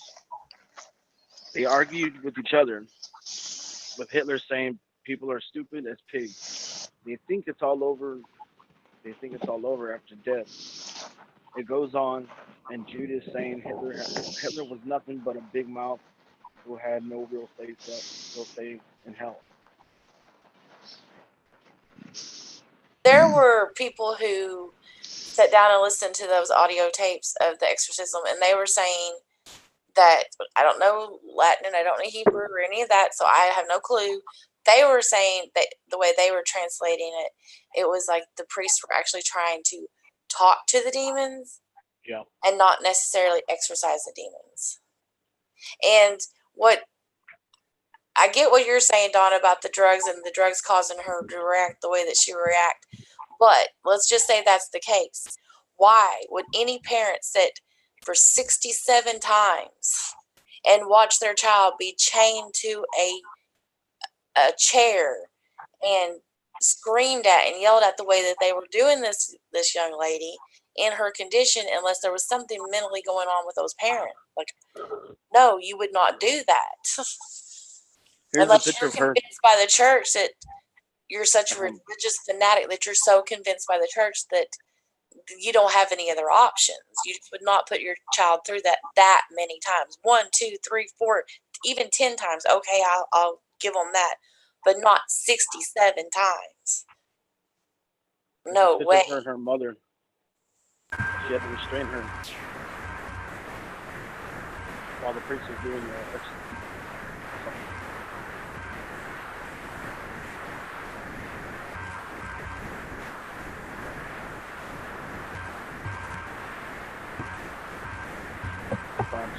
Huh.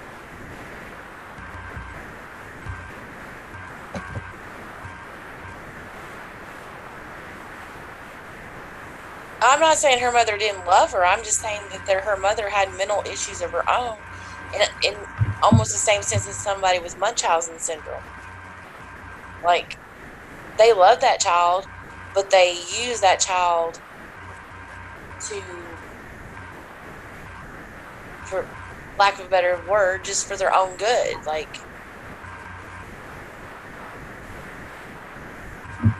and I never actually read anybody but statements by the parents say that she had a happy life. Right. That's what I was saying earlier.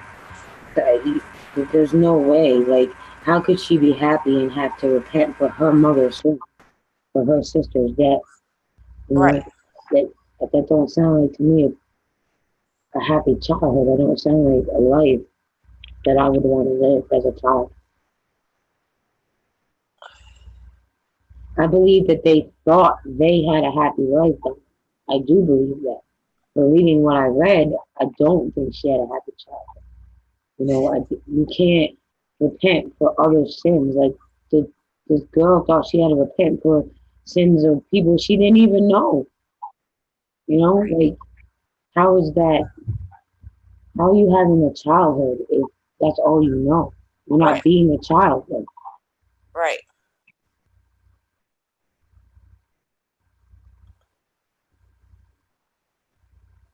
If she's walking down the street and she sees someone, when she's a young child, she sees someone on the street who's drunk, then she immediately goes home and she starts repenting for that drunk sin. And she laid on a concrete floor, like she saw that homeless person, the drunk, to repent for that man's sin that she didn't know. Yeah, and that didn't just start after she started having the seizures. It escalated after she had the seizures. But it didn't start prior to her. I mean, it started prior to her ever having that. Take this for instance. You already got in your mentality that you're not worthy. You're not.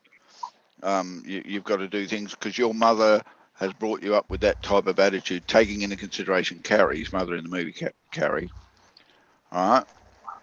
We don't know what kind of life the mother had, how she was brought up, what kind of situation she was going through, but maybe she actually pounded into her child's head that she had to be a certain way and this, that, and everything else. And some of the thoughts she would have was unsinful and wicked and all that kind of stuff. So when she started having issues of voices in her head, as she would say, or those kind of things that we would term normal these days, she probably thought that it was affecting the people around her. And when all of a sudden she saw somebody who's coming towards her stagger and fall over as she got closer because they were drunk, she would have thought, oh, I affected that person. I'll run home and I'll repent for my sins of affecting that person in that way and everything else. Because maybe her family and her mother gave her the negative attitude that it's your fault, you're affecting people around you, you're the one that's doing it, just the same way rape victims get dealt with. Right. And who's to say the mother wasn't raised the same way? You know what I mean? Yeah. We don't know the history. We only know the end result. And that's the silly thing is they made a study on the end result.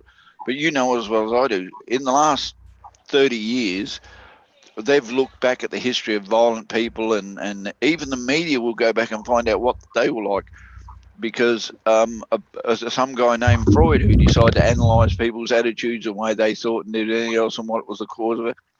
And they're starting to find out that all these kids are having problems in society really had a bad upbringing and really didn't have a good life or they were abused when they were kids and all this kind of stuff.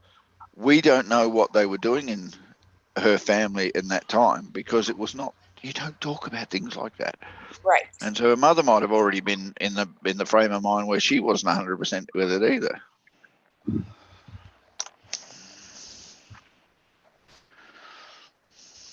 Yeah, we're not trying to say that the mother was the cause of the seizures. We're just talking about the mother had an influence in how she reacted in her everyday to-day life and how she dealt with things such And how as she saw herself. sins. Right. Yeah. Like, and how she reacted to being sexually abused, and how her family reacted to it, and whether she was bullied at school, or all these things would have had to be taken into consideration. I don't think anyone did. right. And like Bashful said earlier, it is a very good example, Donna. It's like the movie Carrie. Just like the movie Carrie. And Donna could be right. She could have had a fall that she didn't tell anybody about, where she hit her head and she wasn't 100%, and she should have got it looked at. And very similar to someone else we know of that was having all these other problems. They couldn't pin it down until they realised that the fault caused more damage than they originally thought. And I reckon she may have had the same issue. Without the autopsy report, you don't know what they found and what the hell they could actually pin it down to as part of the seizures that she was having, or was influenced back in the day, if you know what I mean. Right. Are those convulsions that would make her body the way it would? Yeah, but in these days in medical science, they can tell you how old injuries are. No, what he's asking is the convulsions she had, would it make her body contort like the way it did? Like, Yeah, of course it does. But some convulsions control your nerve endings that control your muscles, and you end up with spasms. Have a look at the people who have those seizures that hit themselves and make swear words and everything else. They got no control over it. Yeah, It's already been proven that that's a physical thing that happens during their episodes. Right.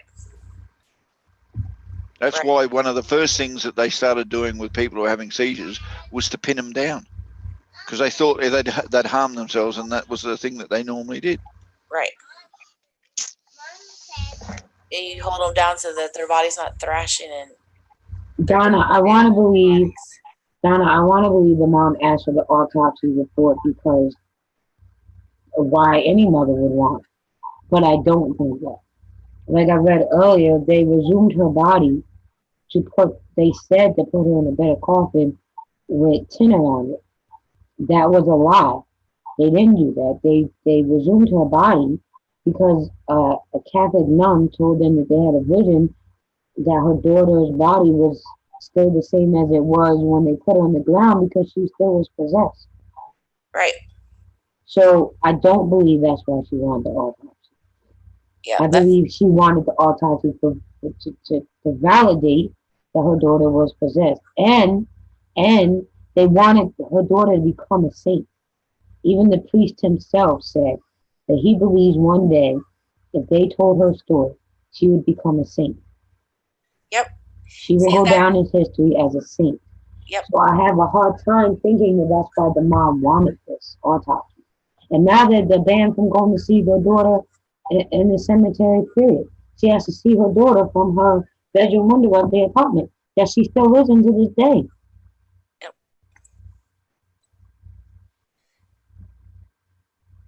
When I read the thing about them wanting or thinking that she would become a saint, it almost made me feel like that they were telling her, Jesus repented for all of our sins.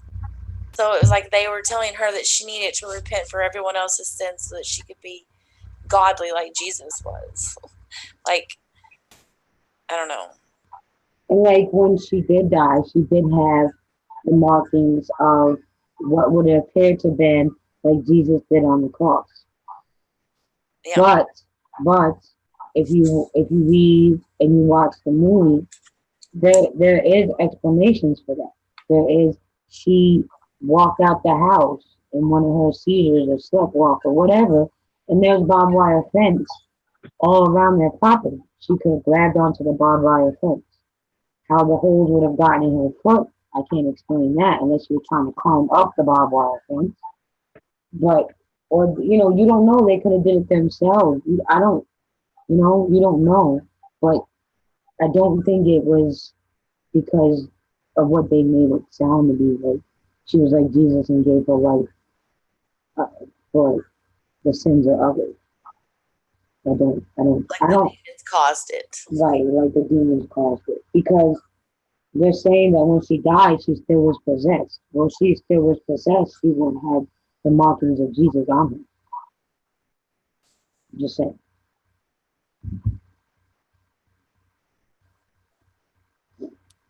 Yeah, like they said in the movie too as well. Like you were saying that she would walk down the property line. Maybe she would have grabbed onto that. But when they said she talked to the Holy Mother, the Virgin The Mary, Holy Mother, the yeah, Virgin the Mary. Holy Mother, and she saw herself as she was when she wasn't possessed, and she looked behind her. There she was laying on the ground possessed, and she would say, you have two choices.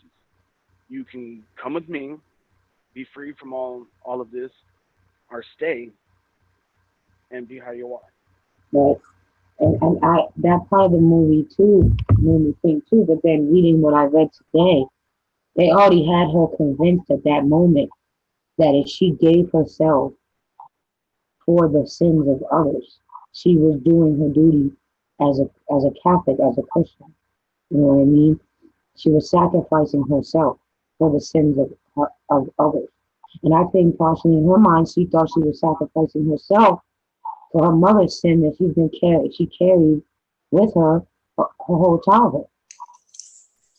So I I think that when she wrote that letter, she Emily really did believe that she saw the Virgin Mary. She really did think that she saw and talked to her. But I think that also has to do with what was drilled in her head her entire life. You know what I mean? Like, Yeah, I never read that she died from stopping her medication. I read that she was malnutrition that she had ammonia. and she had pneumonia. But how she got those holes in her hands and on both of her feet, on both of the top of her feet. How did that happen? It was like the mother was showing her that she sacrificed herself, pretty much crucified. I can't explain the feet, but the hand she could grab onto the Bible on her phone. Yeah. As a I mother, Donna, as a mother, I would do everything I had to make my child better. I would not allow my child to go through 60 something exorcisms and see that it's not working. I would not allow my child to look like Emily did when she died. That I would not allow. But again, like Yaffa said, we're looking at it as a standpoint of right now, this time, this day. Back then, it was different. You know what I mean? I'm not, and Well, knowing that they use starvation and dehydration in exorcisms, it makes me believe more so that it was a case that that's what they were doing to her, and I believe that that's why the court found them guilty and or gave them neglect. the time that they gave them, because I think the court looked at the situation and said, y'all were starving this girl. mhm, Yeah. But they actually suspended that though. They gave them 6 months in jail time, but suspended. They found they found, the priest guilty. And that's because they were dealing with priests at that time. Yeah, yeah. Neglected homicide or something like that. Right. Yeah. I mean, because even back then, as skinny as when she started getting that skinny, a normal, rational thinking mother and father would have taken her to the hospital and had her put on IVs. mhm.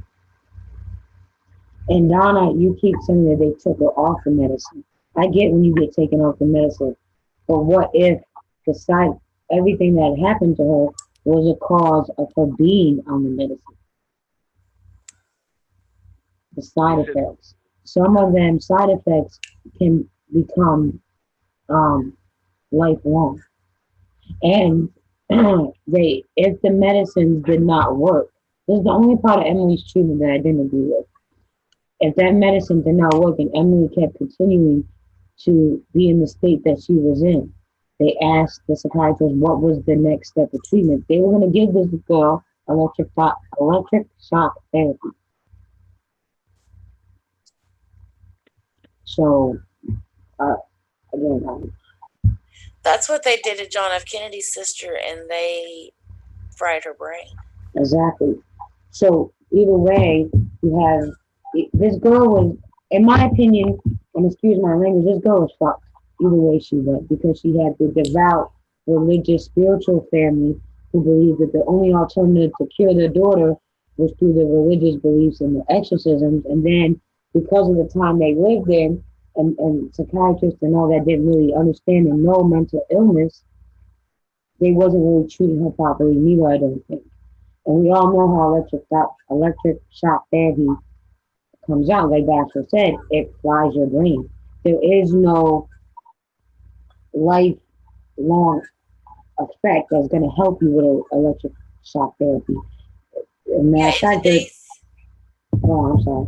in today's time, if John F. Kennedy's sister was to go to the doctor, they would determine that she was on the autism scale. Right. And back then, that was enough to get her. And these people were filthy fucking rich. It's not like they couldn't pay for the best doctors and stuff like that, but just not having the knowledge, they allowed her to have electric shock therapy, and it literally fried her brain. Right. And in this day and age with mental health, your psychiatrist monitors you, and they lower or raise your medicine to fix you, to help you. Back then, they didn't know enough to do that. Right. So they automatically gave you the highest dose at first, and then they mixed it with other medicine, and they didn't know the side effects, or if you combine this medicine with this medicine. I'm sure they didn't know that. What today, they level your medicine, they level you out, so you can be what is considered normal when you Well, have mental illness. it's still a trial and error thing with mental medication. Right, exactly. That's what I'm saying. They regulate it. I have been on 5 different types of antidepressants, 3 different types of anxiety medicine, 3 different types of sleep medication, and it's like every 3 months I go in there and they want to change my medication around. Because I've been on this type of medication for so long, I don't need to be on it anymore. Or your body gets immune to it. Or your body gets immune to it, so they gotta change it. Right. It don't work, and that kind of medicine don't work no more after your body gets immune. So the mental health situation is still, it's a dicey situation because they don't know exactly. Like, I may take this medication and I may have exact same symptoms as somebody else, and take this type of medication, and it may work for me, but it may make this other person suicidal because it just doesn't work in their brain the same way. But Donna, I don't think that it was necessarily the medicine that wasn't working. I think she wasn't on the right medicine or the right dosage of medicine.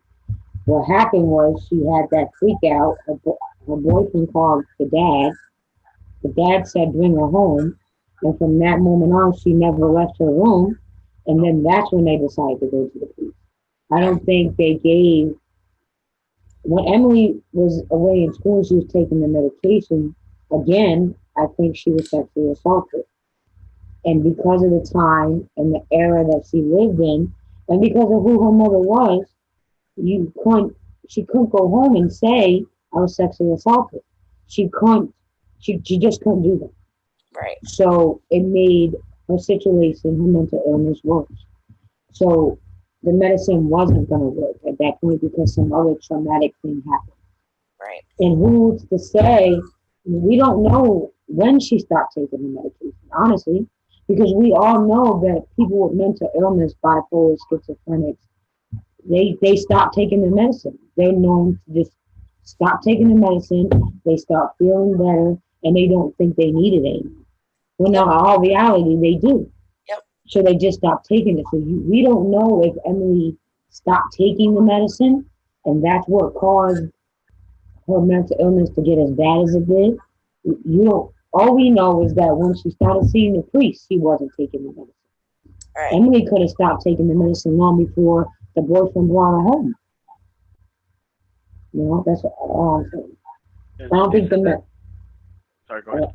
I just don't think that they gave the psychiatrist and the mental health facilities any chance to help her, because it does take time to find the right medicine. It absolutely does take time. And that's awful, Nancy, that your medicines react with each other like that. But that's the reality of taking medications is we're taking chemicals that are produced in a lab by human beings that don't really understand the brain fully. And It's not only that, Hannah. The problem with everyone keeps forgetting they practice medicine. They don't know exactly what they're doing because that's why they call it practice medicine. that's It's still absolutely each person has a different way of dealing with things. Each person has their own dose, and there's always trial periods on every medication. And I can guarantee you, back in the 70s, they didn't even have a quarter of the medications that we've got now. no. And they didn't know what the after effects or the side effects of that medication was going to be, and whether or not it was even the right medication to give to her for her condition, because they didn't understand her condition in the first place. There you What Yeah, go. you're saying that's is that what I they was would. saying. What you're So, saying is that they would just give out medicine and not even have anybody would test it. They would just be like, okay, here's the medicine that we just. Well, yeah, it's like they used to put what was poultice on cuts because that was the right thing to do, when the best idea was to sew the bloody thing up before gangrene set in. Right. You know, the attitudes had changed in medicine over the last 45 years or 50 years since it actually happened. So the fact that what they were doing back there was 50 years behind what we do now, it's not unheard of to have people make stupid mistakes. No, not at all. That's why malpractice is still something that people do. Yeah. Doctors don't make correct mistakes, they make best educated mistakes. Very true. I'm down to the basement, doctor. Her brain is over. And then there's also the whole idea that the thing that was acceptable in everybody's life was cigarettes were acceptable, and opium was acceptable, and taking LSD and all that shit was acceptable back in her time. Yeah, they And prescribed women cigarettes when they were pregnant to calm them down. Yeah. exactly. And then nowadays, don't smoke while you're pregnant. There's the other thing that people don't understand is allergies. That's another thing that nobody ever understood back in the 70s. They thought you were allergic to pollen, and that was about it. Now they understand that certain things like milk and bread and everyday things people are actually allergic to. Yep. And how do they know half of what she wasn't going through was allergic reactions to some of the things she was eating and drinking and breathing? Okay. So I said, without that autopsy report, we don't know what the hell they found and concluded when it come to her. And back then, keeping records wasn't, it's not like today. So and it's in Germany. So Right. that could be why we Yeah. can't find it. Also, you got to remember back in those days, Germany thought porn was a really good thing, and beating the bejesus out of each other and sticking things in orifices you weren't meant to was supposed to be a turn on. That was in the 70s. Mm-hmm. Think about it. And believe me, go have a look at German porn in the 70s. I grew up with this shit. Don't take the word And- for it, Gaffer. And just so you know, just look how sick I turned out. Oh. Germany was different. Germany was a lot different back then, though. Oh yeah, it They was were more stricter. place. They were more like pronounced about themselves. I mean, No, they weren't. They may have acted like they were stricter, but believe it or not, they were also more adventurous and more everything else than the rest of the world was when it came to things like that. Germany was sick motherfuckers because they used to do sick things. Yep. Don't believe me? You go have a look at the German porn back in that day. I'll just rather stick to midget. Oh, they used to do things with midgets. Midgets didn't even want to know about.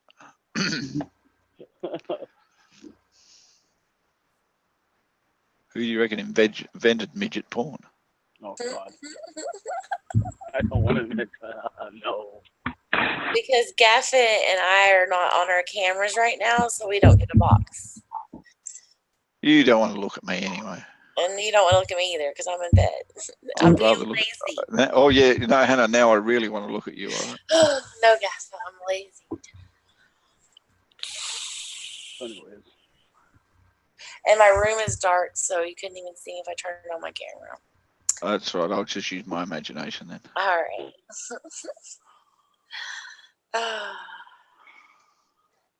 And in my imagination, German Anybody porn got- is nothing. anybody got something to comment on this?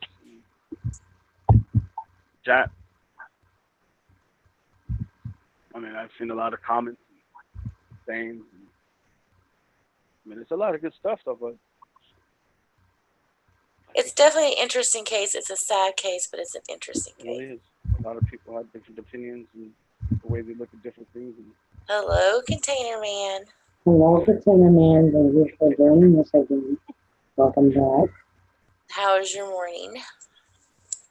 he was here a little while ago, and then Joe, not Joe, somebody else, Steve, Huh? Steve Yokeman. Steve Yoakum. Steve Yoakum. Yeah, there's a lot of people here. But I mean, this is a good topic to talk about too. I mean, this is like something we don't know about, but we read about. But like Gavin said, without the autopsy, we don't really know what happened.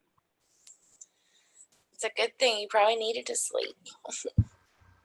Yeah, we used to do stuff like this all the time, like Basher and Twin did the whole. What was that murder you and Bash or you and Twin did? I already did Container Man. What was what? Can you repeat the question? I asked Basher what was the murder case her and Twin did. I still didn't hear I didn't understand what you said. What was the murder case you and Twin did? Oh, it was what was her name? Holly Bobo. Yeah, Holly Holly Bobo. Yeah, Holly Bobo. Are you getting tired, Lisa? yeah, tired of this fucking headphones. Now you know how I feel when you're like. Now you know how I feel when you're like, I can't hear you. I can't hear you. You just want to yell into the microphone. Yes, I'll take a cheeseburger.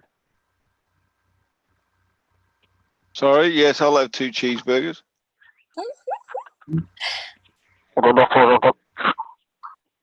No, I don't want any sauces.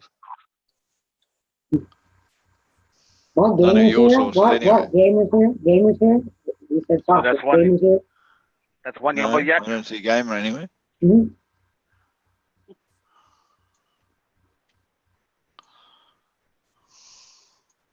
Would you like get espresso? Would you like cheese? You know, we have a product in Australia called Dick Cheese. Dick cheese. Yeah. It's actual cheese. Is it? It is actually a brand of cheese. Yeah, the brand of cheese is called Dick Cheese, and Yeah. I believe it's with Blue Spot. I think. It was one of our Australian entrepreneurs' attempt to try and get Australian products back on the market, and his name was Dick Smith. Oh. Yeah. And so all the products that he branded were all named Dick Smith products. So we had Dick Cheese. Didn't get off the ground because people just didn't support it as well as they could have. They didn't like the I name. wouldn't want to. No, we thought the name was fun. We're Australian. We like to have fun.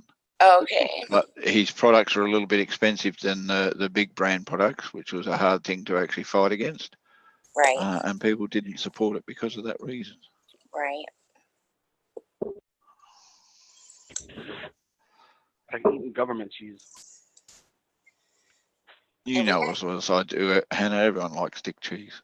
Everybody likes Dick cheese. Well, the women do, apparently. No pussy willow cheese. Anthony, would you like to join us? Would anyone like to join us? Oh, like to join us? And does anyone have anything to add? Muggsy, you're quiet. Do you have anything to add to the topic, Muggsy? I'm just listening. What do you got anything to say? Forever hold your peace. Yes, but do you have an opinion, Muggsy? I want to know who thinks it was demons or thinks it was a mental health problem. Well, I don't believe in demons, so there's your answer. What do you think, Muggsy? Because you're the one that dabs into the paranormal stuff, you and Mark. So, being that you two do that stuff, what would be your opinion? Do you think it was mental health, or do you think it was demons? It's kind of hard to say. It really is. I mean, she went through 67 exorcisms and it didn't work, right? Right. She died. Sounds like it was a mental health problem. Or the people who would, there's so many answers to that statement, Muggsy. Or the people who did it didn't know what the frig they were doing and they killed her because they went too far and didn't do the right thing in the first place. Well, or maybe the demon was never going to lose and decided to take her regardless of what they did. I'm asking Muggsy because Muggsy likes, Muggsy gets into the paranormal stuff. So, and what you do with the paranormal stuff, besides the joking that you do with it, I'm being serious, Muggsy. Like, besides the okay, so being what you know about paranormal, is it possible, in your opinion, that it could have been demons? I don't think it was. That's what I was asking you. Mark? Well, they said that she had all these health problems and that, and you know. But did honest, she? I think That's it was the question. Demonic. But did she? We've got to remember, we're only reading reports of after what happened, and recordings basically influenced by the people who were dealing with the exorcism. So we don't know exactly what went on, and we're only taking their word for it that she even had these issues and conditions. I know what you're saying, but I'm saying it could have been a demonic possession. It could have been something either demonic or stronger than that. I mean, look, I don't know who in the right mind would be that way. I mean, was it for show? The phrase "in your right mind" just killed your argument then.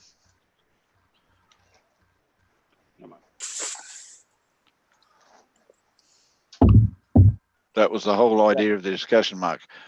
Was she in her right mind, or was she,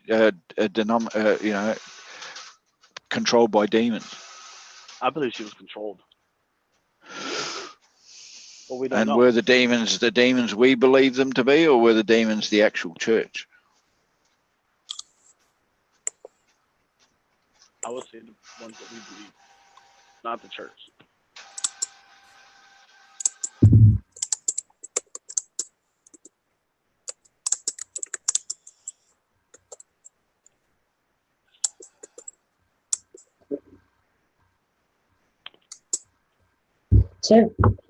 Turkey said, "Hey Lisa, you are right. The medicine made her stop eating, made her zombie. I know because I have seizures and my meds make me that way.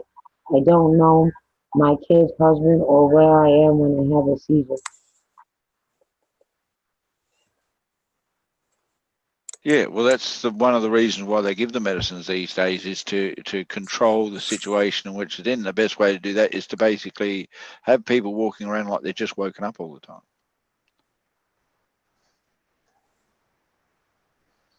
We'll never know what really happened, but we're just reading what was said. No, we're not. We're not saying that we do know what happened. To bring a topic up is to just have a open forum discussion, and everyone's opinion matters, and we want to hear it, and have a little debate, and whatever. Like that's right. This is an opinion-based thing where people are allowed to have their opinion, and they're making their assumptions, and that's all there is to it. And like Tiff D said, she said that she's on that medication, and the medication does make her stop eating. It does make her forget her husband and her kids, or when she has a seizure, So it's anything's possible.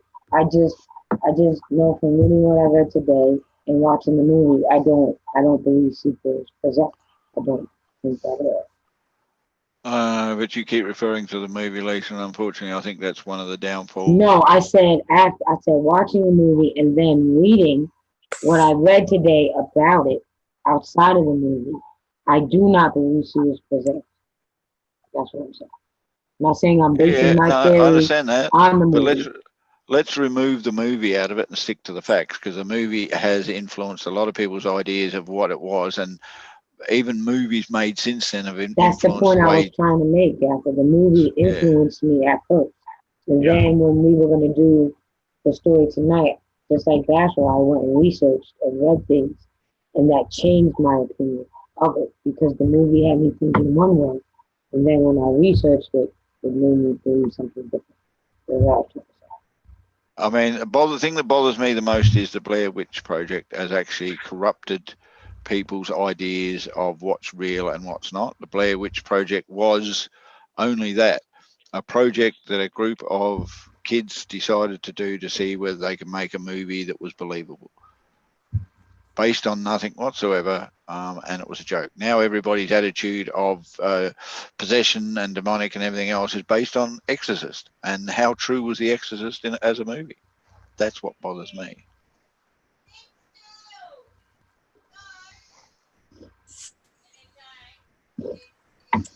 Speaking of exorcism, I hear voices. I do hear voices, huh? As far as I'm concerned, the best information we've got from this whole discussion is the the audio recordings, and any reports and opinions that people made based on the information that they've already dealt with, if you understand what I mean. Yeah. Based on all that information, as much of the reporting as they could that possibly was as biased as you could possibly get, there is an argument for demonic possession and an argument for mental illness. Yes, Donna. Hold That's on my one opinion. second. I want to reiterate something, Donna. Growing up Catholic and listening to my grandparents, because I'm Italian, so I was raised Catholic, and like Gaffer said earlier, not every priest can perform exorcism. So there's not as many priests as you think that technically can perform an exorcism. There isn't. Not every priest can perform it. You can't go to your Catholic church, go walk up to the priest and say, "Can you perform an exorcism?" Because technically he can't. I mean, he could, but it takes a lot of training and it takes a long time to become a priest that can perform an exorcism.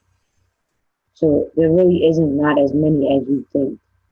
And I know this from going to religious instruction. Okay. Priests that Yeah. can do exorcisms have to be way, way, way up there. It just No, even priests that are not way up there, it's their experience that allows them to do exorcism, and the fact that they've been to the church and had a lot more training than some priests. Right. It's kind But of they don't like, have to be regarded as a high priest. no, they don't have to be regarded as a high priest. They just have. It's kind of like going to college or going to classes. There's things you have to learn, like taking a CPR or something like that. It's not only that, it was classed as a position in the Catholic Church that if you were classed as an exorcist priest, that was your job and that's all you were allowed to do, Mhm. basically. Mm-hmm. So you traveled around doing exorcisms. Mm-hmm. Yep. That type of thing. So you were actually trained to do the job, and other priests were trained to be priests and counselors and things like that. That'll be a hard job. I mean, don't get me wrong, Donna. There has been proof that there was priests that wasn't trained to do the exorcisms, have performed them, but like Gaffer was saying earlier, not all of them were actually trained to do the exorcism. Yeah, you have to be ordained by the church in the first place to be allowed to do it. Yeah. Jimmy said, "What are you doing? Trying to catch the 4,000 hours all at once?" Jimmy, we've been over our 4,000 hours a long time ago. Now we're just having fun. Yes. How dare we have fun? Oh, In a sense, Ken, I believe, a blessing, a priest, a pastor, but growing up Catholic, um, I do kind of believe in exorcisms. I believe what they stood for and what they were meant to be used for. I just don't think that in this instance it was the right method to take. That's all.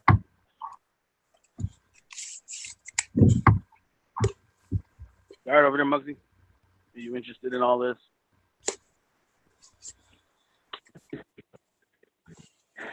Yep. You seem a little weirded out, Muggsy. You seem a little weirded out, like when you came the doors, you climb over. You pick up a person on. That's stuff. He drank a half a gallon of homemade wine. He's still hungover. Don't tell him. I know he's possessed by the spirits. And Mosey, I know how it feels because I drank a half a gallon of wine, and the next day, all day long, all night long, I felt like shit. Right. Over it, yes. So, Drink a lot of water today.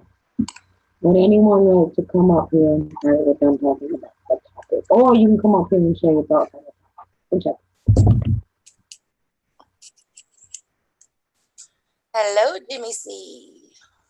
Jimmy!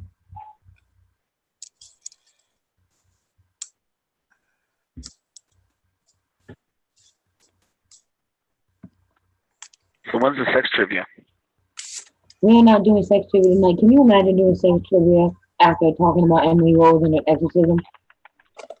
Yeah, I mean, I can. know Bash will conjure demons in her damn bathtub, but this is a little extreme. I have to wait until these people leave. They're leaving it Bash will. It sounded more interesting if you would have just left it the way I put it. in a couple minutes or a few minutes. Hours. Bash will. It sounded better the way I put it. Why couldn't you just go with the story? Okay, whatever Lisa said. I don't know. My brain's not working. That's my Actually, I can imagine a sex trivia right about now. Of course you could, Gaffer. I can imagine anything. We were talking about demons and exorcisms. I'm trying to protect Bashful from the demons that may come out of whatever she conjures up in that bathtub. probably a good idea. It's probably a very, very good idea. I just had to throw it out there. Can you imagine doing sex trivia after we talked about exorcism? The demons. So, Muggsy, Jimmy wants to know how many licks does it take to make a rocket explode? Mr. Rocket Man. How many licks does it take to make the rocket explode? Yeah. Obviously, just one state trooper's face. Oh, hang on. His face is priceless. Say 3. 3. His face is priceless. He's like, huh? Oh my goodness, 3. 1, 2, 3. Yep.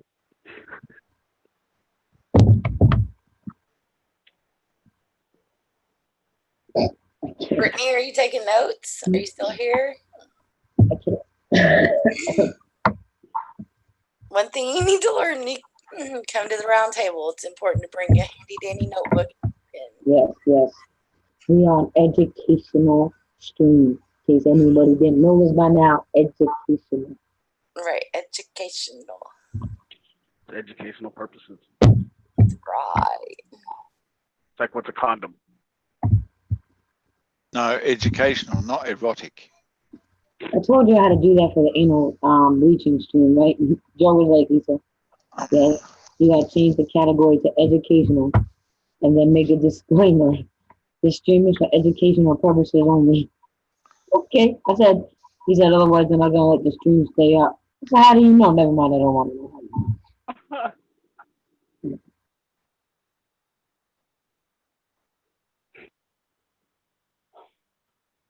Don't all 17 people talk at once. We gotta do this. I'm just wondering whether anyone's got any more to add to it. I think I've done enough. Yeah. I'd like to shut up now. What I had found, I was reading. I mean, it said within like she was 16 years old. She blacked out in school and started walking around in a trance. And her best friend was the one that told somebody about how she was possessed by a demon. And that's what I read in that little. Uh, Yeah, I read the thing about the best friend being the one that reported it first. So, Bashful, what is if you had an opinion, you think she was possessed or it was her mental illness? I think she was possessed by her mother. Yeah, that's a good way to put it. That's what I think. Gavin said you don't know how her mother was raised. It could have been sort of a whole different story.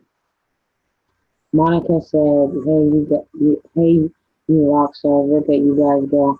Well, we owe you guys a half hour. I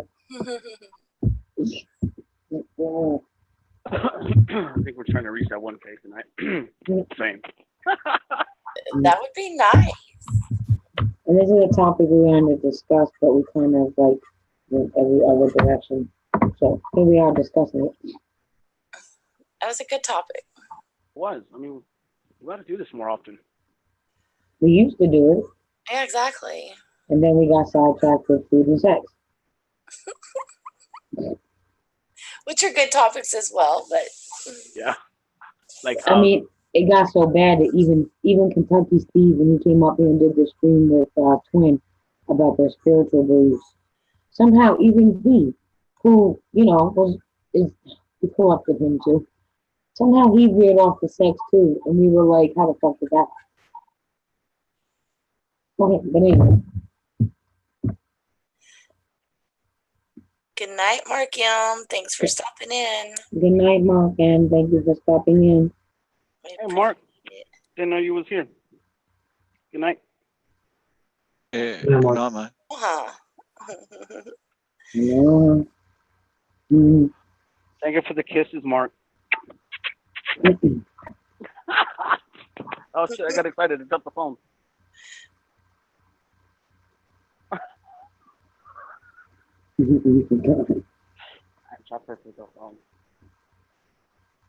Anybody in chat have any suggestions for our next topic?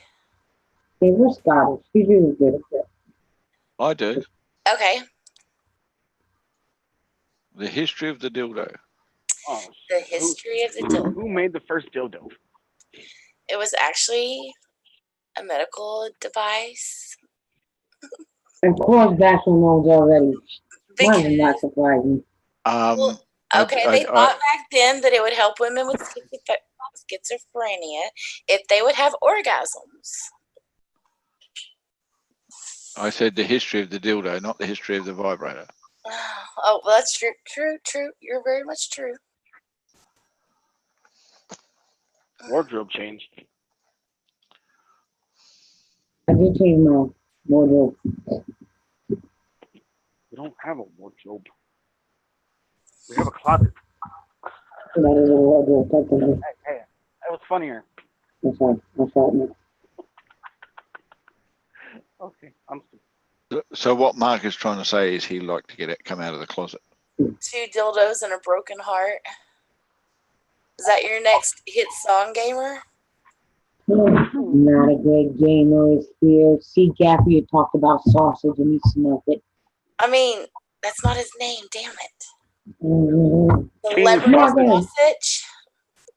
We meant to talk about orgasm and Mark M surprisingly isn't tired no more. He said I came first. What came first, the gamer or the egg? Ooh. But what? Gamer or the egg? The gamer, because how are you going to produce the egg? I'm gonna be just the opposite. I'm gonna say that. That's just like asking what came first, chicken or the egg? I can't agree with Mark. Yeah, there's a topic. I want to know whether or not anyone has an opinion and how they justify their opinion. What came first, the chicken or the egg? No. I mean, how are you going to have an egg without the chicken, but how are you going to have a chicken without the egg? Come on, Mark. In-depth discussion, mate. Anyone can Just babble. like you had an atom without a sperm cell and an Eve without an egg. You have a chicken without an egg. Okay, let's take the religious connotation out of this argument thing. I can't do it. I'm sorry. I don't know how to discuss that any other way besides that. Well, okay, if we're going to put the religious argument, the chicken came first because God invented the chicken. Exactly. All right, so now let's take a scientific view of it. Which came first, the chicken or the egg? It's a very easy answer, but you guys discuss the chicken. it. How did the chicken become first, other than the religious connotation? Explain to me, without religious connotations, how the chicken came first. Because the chicken evolved from a different creature. But how do you know that creature wasn't laying eggs? It still wouldn't have been the egg. It would have been a different egg. Because it would have evolved into a chicken. Would it have though? When did it actually officially become a chicken with a chicken egg? Let me look. Let's see. March 14th. 12. March 14, 1 BC. Hannah, I'm definitely coming over there and slapping you in a minute, all right? So if you wake up and you feel like something hits you, that was Okay, Jimmy. I can't help it. I'm sorry. Yeah. Because apparently, Hannah, dinosaurs laid eggs. I was about to say, how do we know dinosaurs were here? How do you know that dinosaurs actually exist? We found their bones. They found them, mate. It's not as if the evidence is overwhelming. They found bones. Mark, you live in Texas. They have some of the biggest dinosaur museums in the United States. The issue being is, the question was, what came first, the chicken or the egg? And dinosaurs laid eggs. Nobody said anything about chicken eggs. I'm going to go get more coffee and smoke a cigarette. I'll be back. They had dinosaur chickens back then, Gaffa. No, yeah, but what came first, the chicken or the egg? Did the chicken evolve before the egg and become an egg layer, or did the egg evolve before the chicken and become a chicken down the track? Well, it just depends on which way you want to look at it. So if we're going to go by the That's Big the Bang discussion. Theory, okay, so if you're going to go by the Big Bang Theory, then theoretically, then the egg came first. Right. Well, let's take the religious connotation. Why is the Big Bang Theory not a religious idea? Well, see, this is an argument I've had before because I think the two could go hand in hand. Yeah, well, the bottom line is, don't get me wrong, according to the Bible, it took God 6 days to make the world. But the question is, how long was God's day? He was God. It's God. True. A day could have been 1,000 years, 1 billion years. True. Apparently, God had a sense of humor. Look at the platypus. Thank you, Lisa. My doctor says I have control issues, and you're just helping that. Oh, you don't know. Don't humor her control issues. The doctor said we can't do that anymore. You hear me though? Apparently, God had a sense of humor. Look at the platypus. I'll just look at. Never mind. Well, a duck beak and a beaver tail. And what the hell? Okay, Gaffa. Mark M says the dinosaur fork came first. Actually, personally, I think it was the male dinosaur that came first, because if he hadn't come at all, nothing would have happened. Probably true.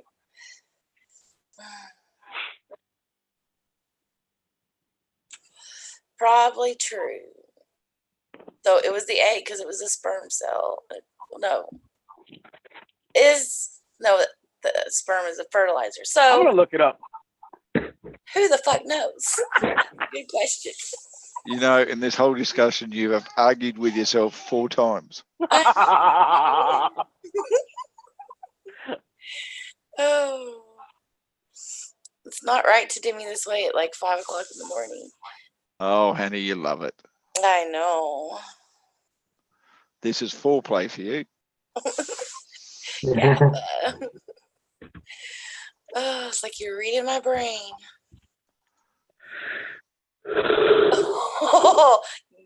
Oh, gamer. So you, Mr. Smarty Pants, Tell us the answer, Mm-hmm. Mr. Celebrity Sausage. What, you want the biggest kid on here giving you a better opinion? I just Of looked course, up what Catfish came is first, the chicken or the egg. It says so.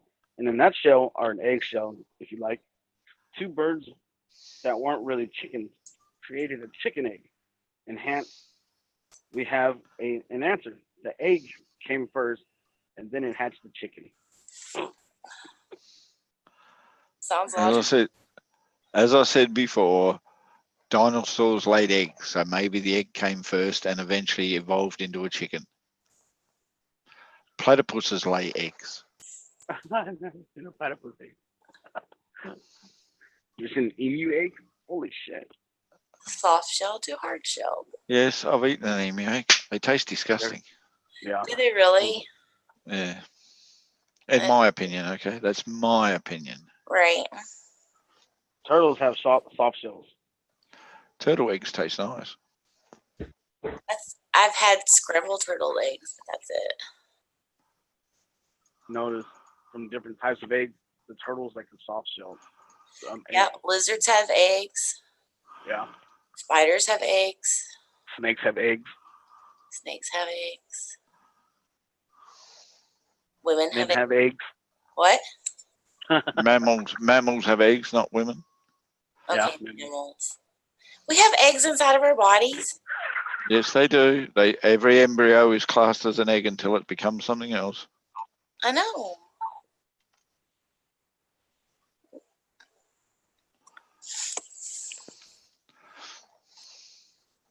Bashful lays eggs. What the fuck? Gamer said Bashful lays eggs. Only for Well, your breakfast. once in a while, she'll lay an egg. The way she cackles so much, I'm surprised she doesn't. I know, right? Uh-huh. Oh, you're so nice.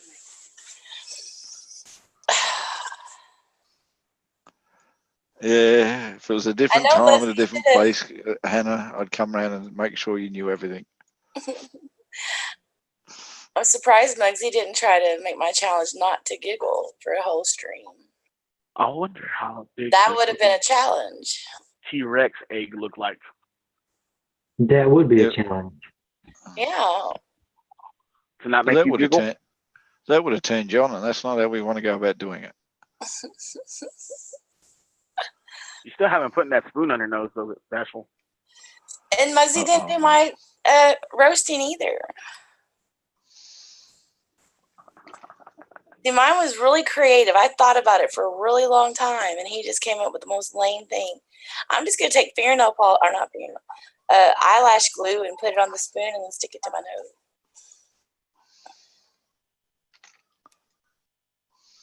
Baby starts out as an asshole, so we're really... So you're all assholes. Are you speaking for experience, Cowboy? No, it's true. I know.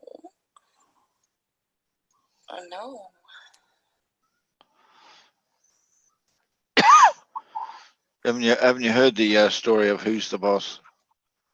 The body had an argument to see who was the boss. The brain said, I must be the boss because I'm through all the thinking. The leg goes, I should be the boss because I take the body everywhere. And the heart goes, I should be the boss because I pump vital fluids around the body.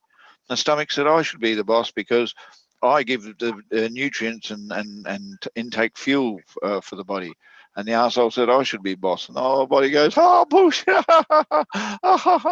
So the arsehole stopped working. The heart went all palpitations. The lungs couldn't breathe properly. The stomach really got infected. The muscles went all weak and the legs collapsed. They all decided to enough was enough, and they voted the arsehole the boss of the body.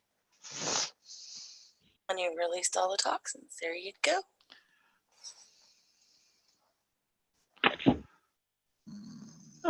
Thought Muggsy was going to throw his opinion out there.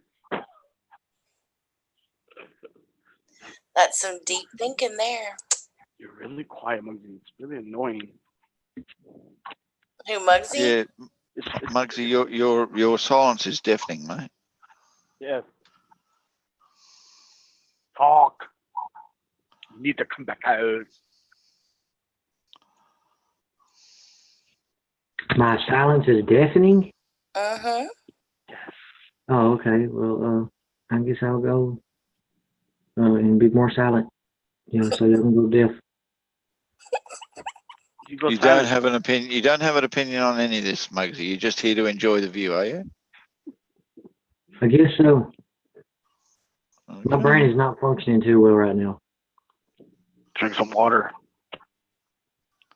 I've been drinking water all day.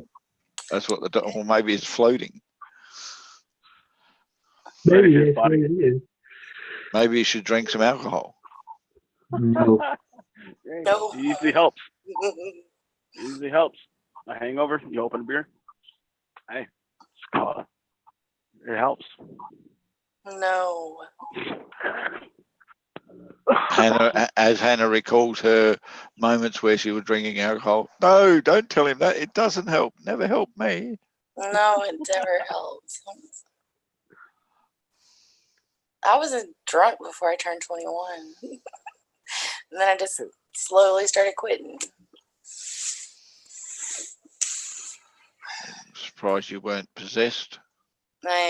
She was by How the do you know spirit. I wasn't?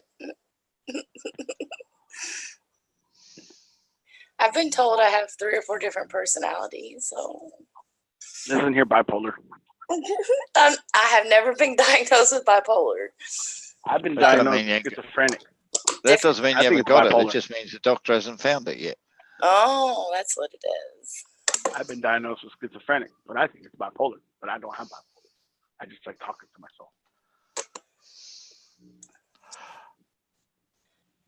I thought I was a schizophrenic, but apparently it was bipolar. I had 2 of them.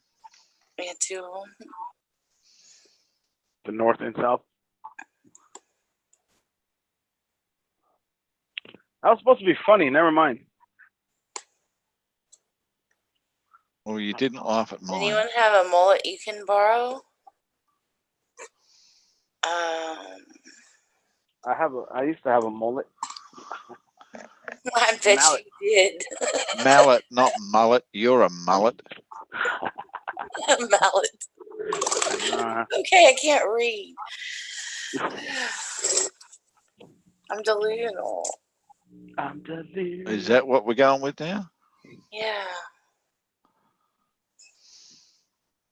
Highly informative. Yeah, we stopped talking about Emily Rose and more people joined us. We heard them. They heard us talking about Emily, and they took off, and now we're stopped, and they came back. Is the ghost story over with? It's never over with. And actually, it wasn't a ghost story. No, it was a possession. Good night, harmonica.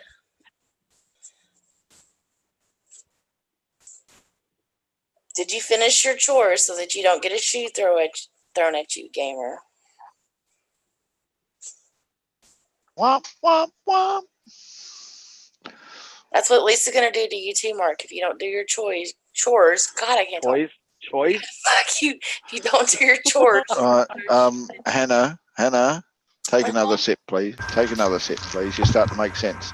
I need to drink some more water. Babe, are you gonna whip me if I don't do my chores? Whip you? No, because you'll like it. It defeats the purpose. Don't tease, Nisa. Don't tease. He wants to be whipped. I know. I want to be handcuffed too as well.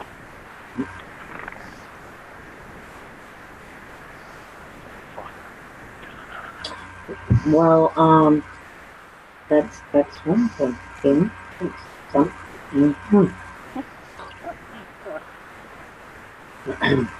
Will they toast it? I'm just kidding.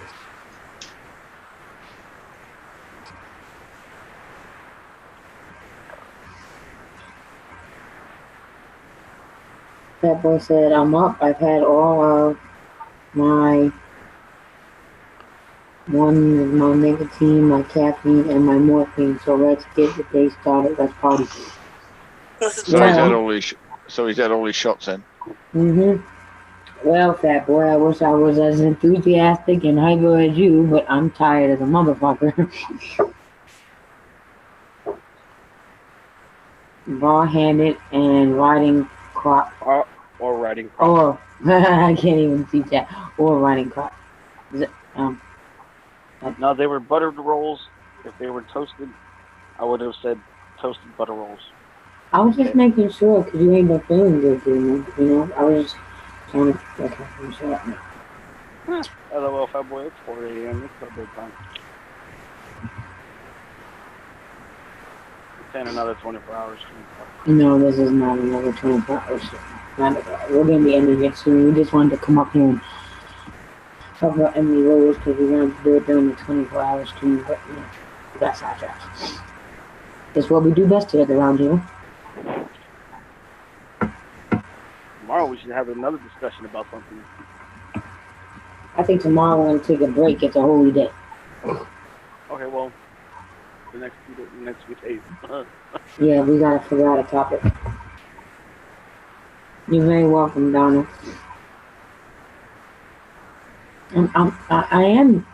I'm glad you're grateful and not a good gamer. I am very, very concerned.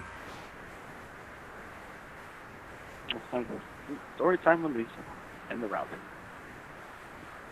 The first chicken ever born was known as a dork bird to the rest of the birds.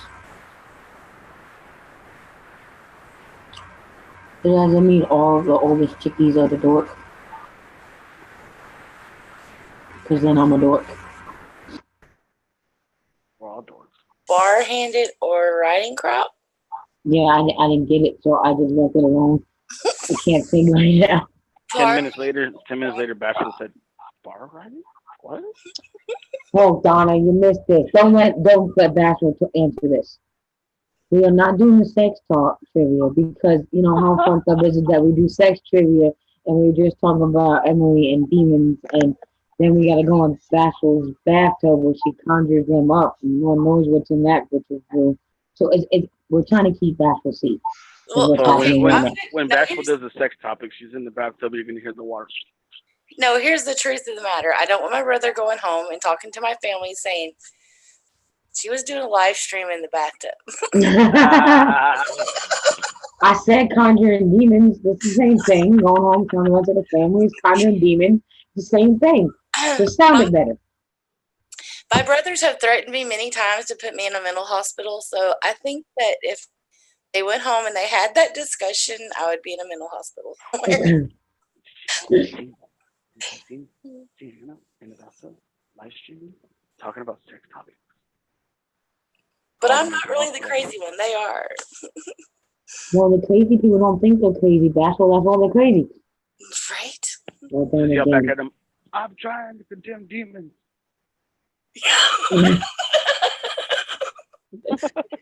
It'd be like, not in my house, Satan. Condemned. Like, shut them down. What do you mean, not my house, Satan? Do you see the fucking string on your ceiling fan? Do you see that house next door? Get the fuck out of here. Exactly. Go take a bath over there. Yes, Donna. See, he's trying to get it. It's educational over here. Educational. Yeah. Very, very educational. Chicken we know today are starving pork birds. Oh my goodness. Serving birds.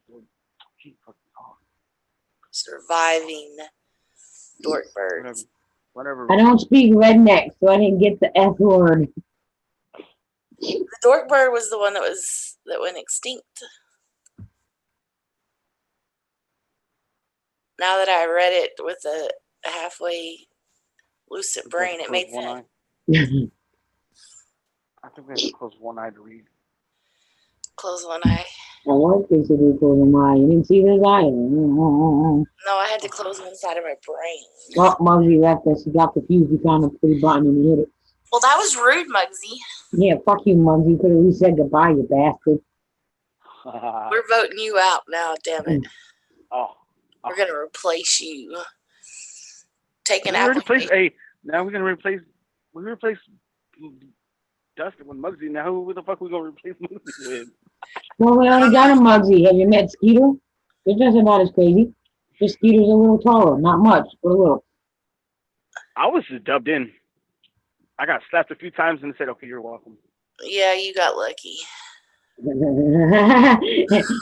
he got dubbed in and smacked around by Kay. The tame one in the group. Game one. They were bullied by all the other birds, but their parents protected them. Obviously, the parents didn't protect them enough if there were stings there, Ken. Just want to throw that out there. Okay, well, where did the dodo bird come from? Oh yeah, that's what I was thinking. It was the dodo bird that went extinct. No, Yeah. you got me over here not sounding education, when I thought I was education. I thought it was a dodo bird, not a dork bird. Oh, okay, well we forgive you then. If it's your phone shutting off, we're sorry. Nah. That boy said, I got a bird for you, Ken. I got a Those birds are so ugly. Dodo birds. Oh, didn't It's say because so. Shasta was talking. It's because of all the demon talk, Mosey. So are like vultures. Like those are nasty birds. And There's a pigeons. big ass. I hate when they Sorry, throw up on your sorry. damn car. It makes me so mad. Sorry, didn't mean to interrupt. I see that look. Hello, Tim. Hello, Buster Tim. Hey, Buster. And everybody, I did not delete the 24-hour live stream. It's just taking a hell of a long time to upload. No, if you go to the section where it says videos and you click on that little thing, it'll give you an option for live streams now. I've never seen it before. And that's where our video is at. It's there. See? It's there. That's a lot of hard fucking work. We wasn't getting rid of it. Bashful earned it. That shit She came held out it of down nowhere. like a champ. It wasn't even hard. That's what she said. Oh, shit. That's what you just said. I It's enjoyed all it. right, Donna. I understand. I had good people to talk to. So Then a lot of old people came back we haven't seen in a while. Mhm. Amy freaking Slayton was here. Okay. Yes. And we got new people on our panel. So we'll see Amy Slayton come through. We popped people's roundtable cherries. Yes, we did. I was so proud of myself. You sounded like you just popped a virgin. Well, you know how excited. Well, yes, you do know because it frustrates the fuck out of you. We can. I know we've spread this before, but actually, you gotta be here with us one time when we go in chats or when I go into a chat with Mark or whatever, and networking and stuff. And a lot of times, sometimes I don't even think these people know me, but they know me. And I walk in there and they'll let Mark will go in before me and he'll say hi and they go, hey Texas. And then I type in the chat and they go, oh my God. Hello, ladies and gentlemen of the round table. Oh my God. Yeah. Keep it up. So, hi. Hi. How are just you? Had to go do a chore. I don't know if Bashful, you ever want to find out? Thank you, Donna. Good night. That's what I don't get. I mean, I'll go in and these people will know Yeah, me. I have my eyes on somebody else. They're like, hey, Texas, or hey, Mark. It's not your eye. Hannah, it's not your eyes I'm interested in, all right? Hey, ladies and gentlemen, the round table. Fuck. Yeah. Oh my God, it's ladies and gentlemen, the round table.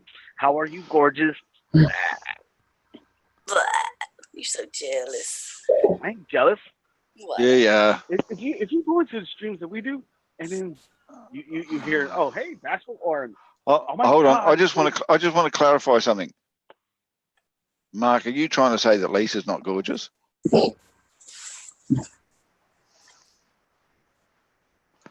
She's more than gorgeous. Well then, what are you complaining about then? Someone actually noticed something you already knew. You're not getting what I'm saying, Gaffer. I am, Mark. I'm saying, it sounds to me like you're saying you're jealous. Ken, you want a donut? Wait. You want a donut, Ken? Ken, here you go. You got donuts? I ain't jealous at all. It's just funny because it's like, it's royalty. There you go. That's what Rosie called me. That's why we went to a chat one day to say hello. She was doing her walk around the hood. And Mark went in there and said hello. And she was like, hello. And then I typed in and she said, oh my God, it's Lady and gentlemen of the Roundtable. We got royalty in the chat, ladies and gentlemen. Hello, gorgeous Lisa. And Mark was like, yes. I'm like, I said hi. She's like, hey, hello.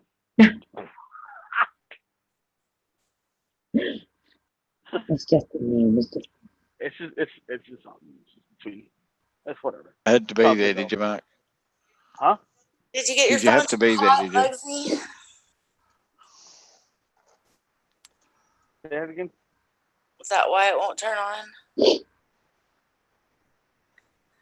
want to go to a Waffle House. What? I can't fucking talk. Waffle House. Waffle House. I want to go to a Waffle House too, Buster.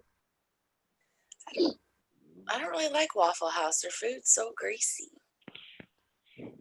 I've eaten at a Denny's that was next to a Waffle House. Last time I ate at a Waffle House was in Memphis.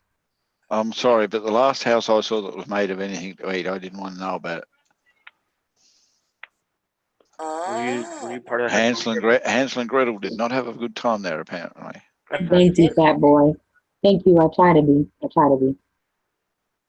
So I was just saying, Hansel and Gretel. Are you part of them?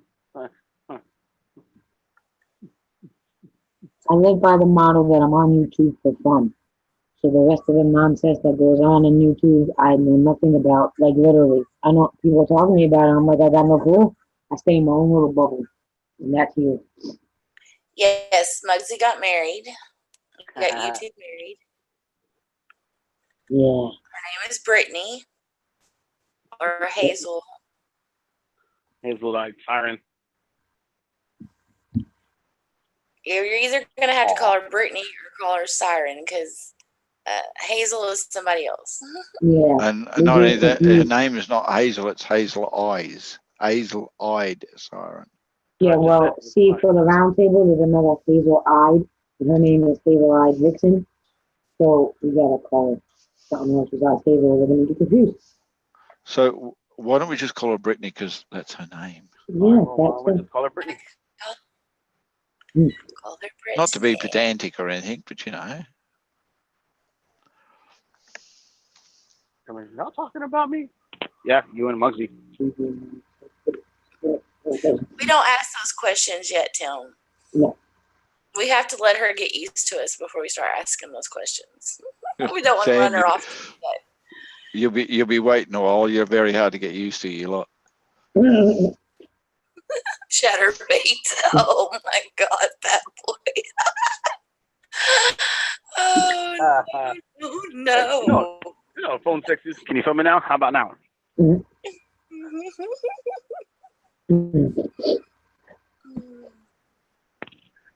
Just saying, video sex is a lot better. What do you ask for, play? Fuck off. Fuck you. That's foreplay. Off. I can't see the Weather Channel. That's what I said to Peter yesterday. He said, I'm not running a marathon here. This ain't the Olympics. I said, why? You just waiting there and trying to figure something else out. You want to watch the Weather Channel? He said, yeah, out my window. Out the window. That's the Weather Channel. Well, okay, ladies and gentlemen, I think I'm going to end this because I'm tired. I know Bassel's tired. Thank you for putting up with me. You're very welcome. Thank you. Yes, I was just going to say the same thing. Bassel, thank you for coming up here and giving your input. Sorry it took me so long to give you a link. I was excited about the topic. You don't have to give me a link. No, you're not obliged. No, I'm glad I did because you helped us with the topic a lot. Well, I'm glad I could contribute. You have a good evening or You a good too. day. Bye. You too, Seth. And I will catch you on the next one. Okay. And, we'll another topic. We just don't have another shenanigan with the Roundtable. And we'll see everybody soon. Bye, everybody. Good night, Hey, hold on. everyone. Yes. Oh, see what Fat Boy said real quick. He said, hurry, tell me. Think what you think.